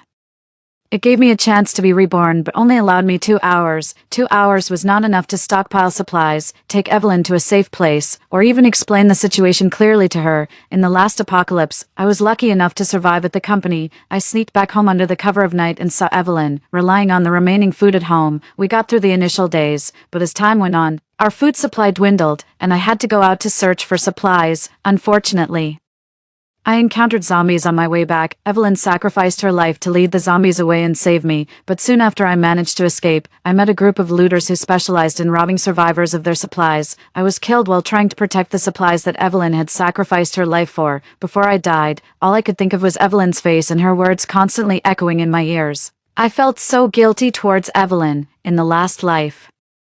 I thought working hard would give her a better life, so I sometimes didn't even have time to have a meal with her. It wasn't until Evelyn died for me during the apocalypse that I gradually realized that making a lot of money meant nothing without the one you love by your side. Now that I had a second chance at life, even if I only had 2 hours, I wouldn't let Evelyn suffer the same fate as before. Ignoring my boss's scolding, I dropped the documents in my hand and rushed home, leaving a dashing figure behind as my boss stared at me in disbelief. On my way home, I stopped at a supermarket and bought Evelyn a lot of compressed biscuits, self-heating hot pots, and other food. I knew she had bought a lot of rice, flour, and vegetables on sale at the supermarket a few days ago. With these compressed biscuits and hot pots, she would have enough to get through the early days of the apocalypse. However, in the apocalypse, the real danger didn't come from zombies but from other people. In the last life, I survived longer than Evelyn. As time passed, more and more survivors died at the hands of other humans than at the hands of zombies. There even appeared some inhumane looters who specialized in hunting survivors and seizing their supplies. I died at the hands of these looters in the last life. I knew my own strength.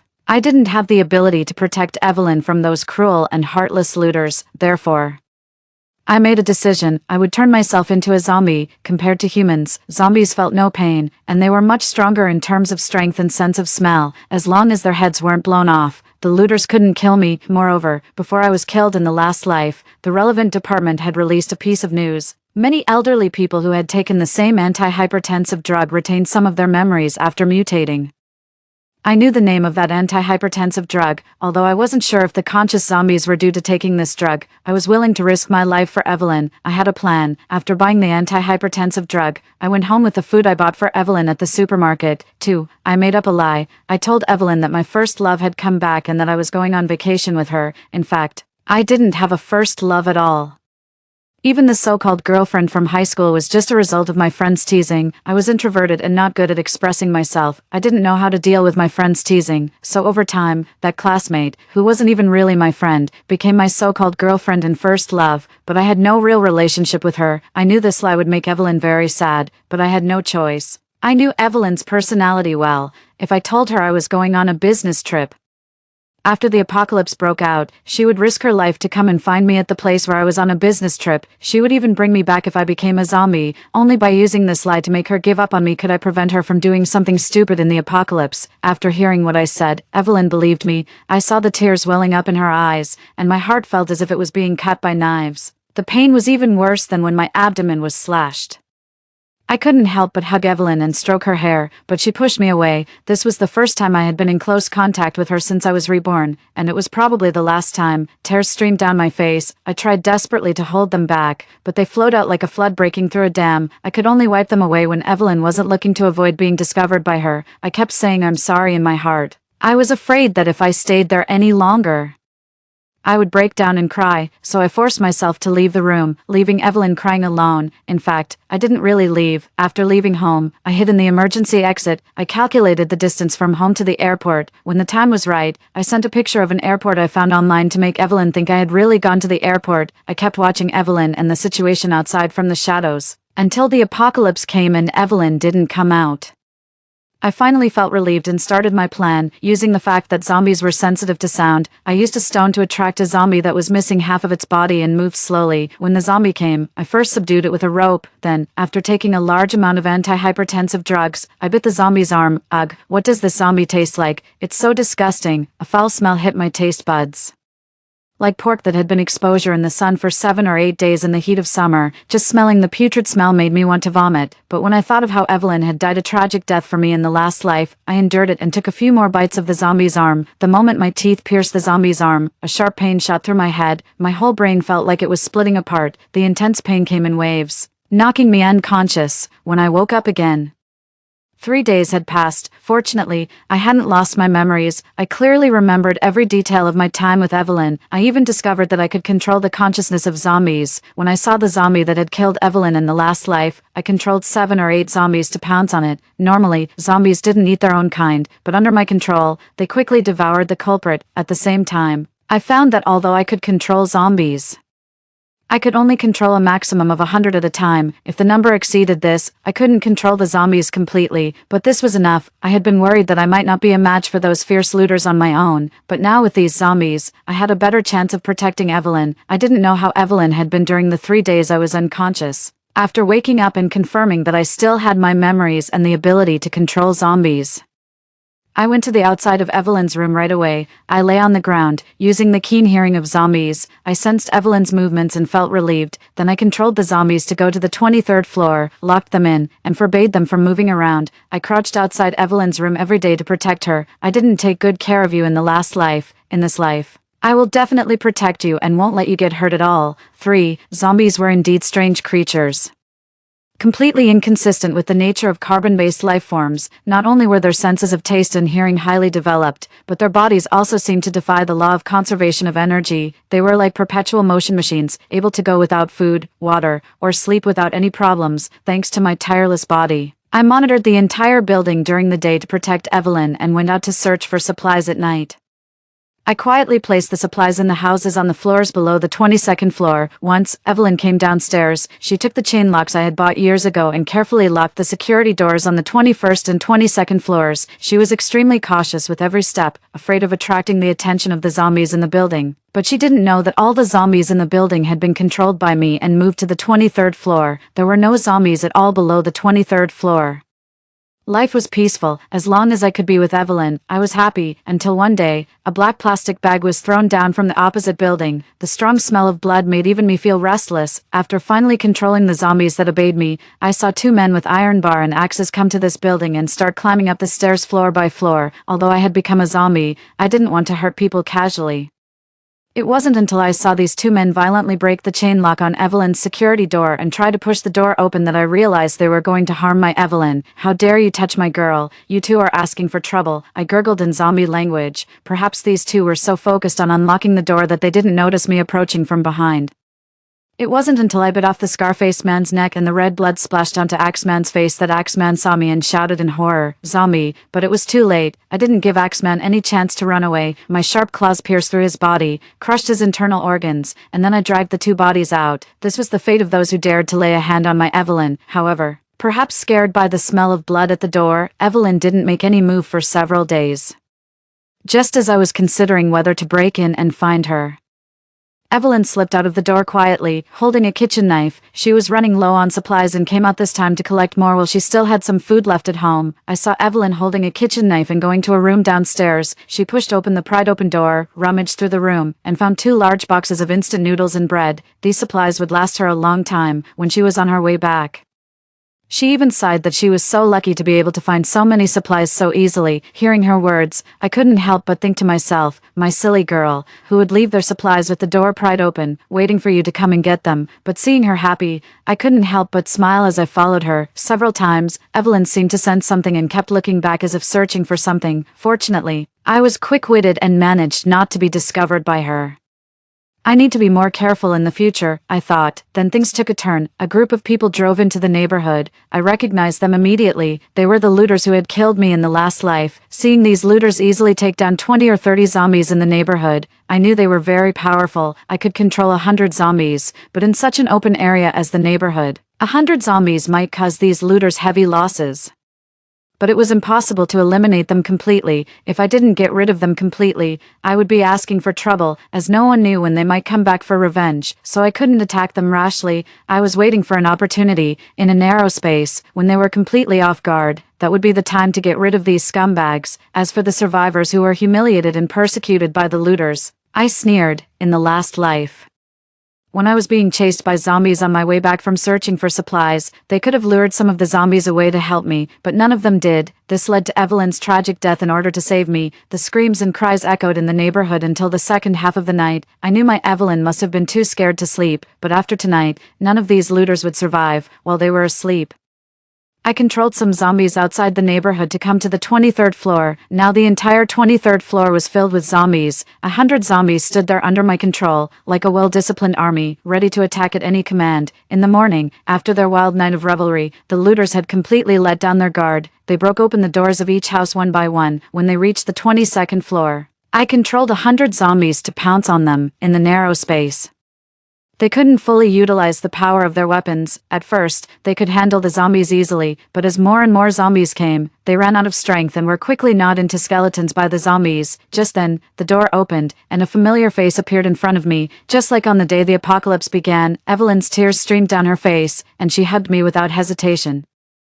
I never thought that I would be able to live a life where I didn't have to go to work and could be with Evelyn every day, and this actually happened in the apocalypse. To my even greater joy, the country developed a vaccine that could turn back people who had become zombies but whose bodies hadn't been completely destroyed. Looking at my restored body, I took out the ring I had prepared long ago and proposed to Evelyn, in the bridal chamber. She asked me whether her or my first love was more beautiful. I couldn't help but laugh and said, "Hasn't my first love always been you?"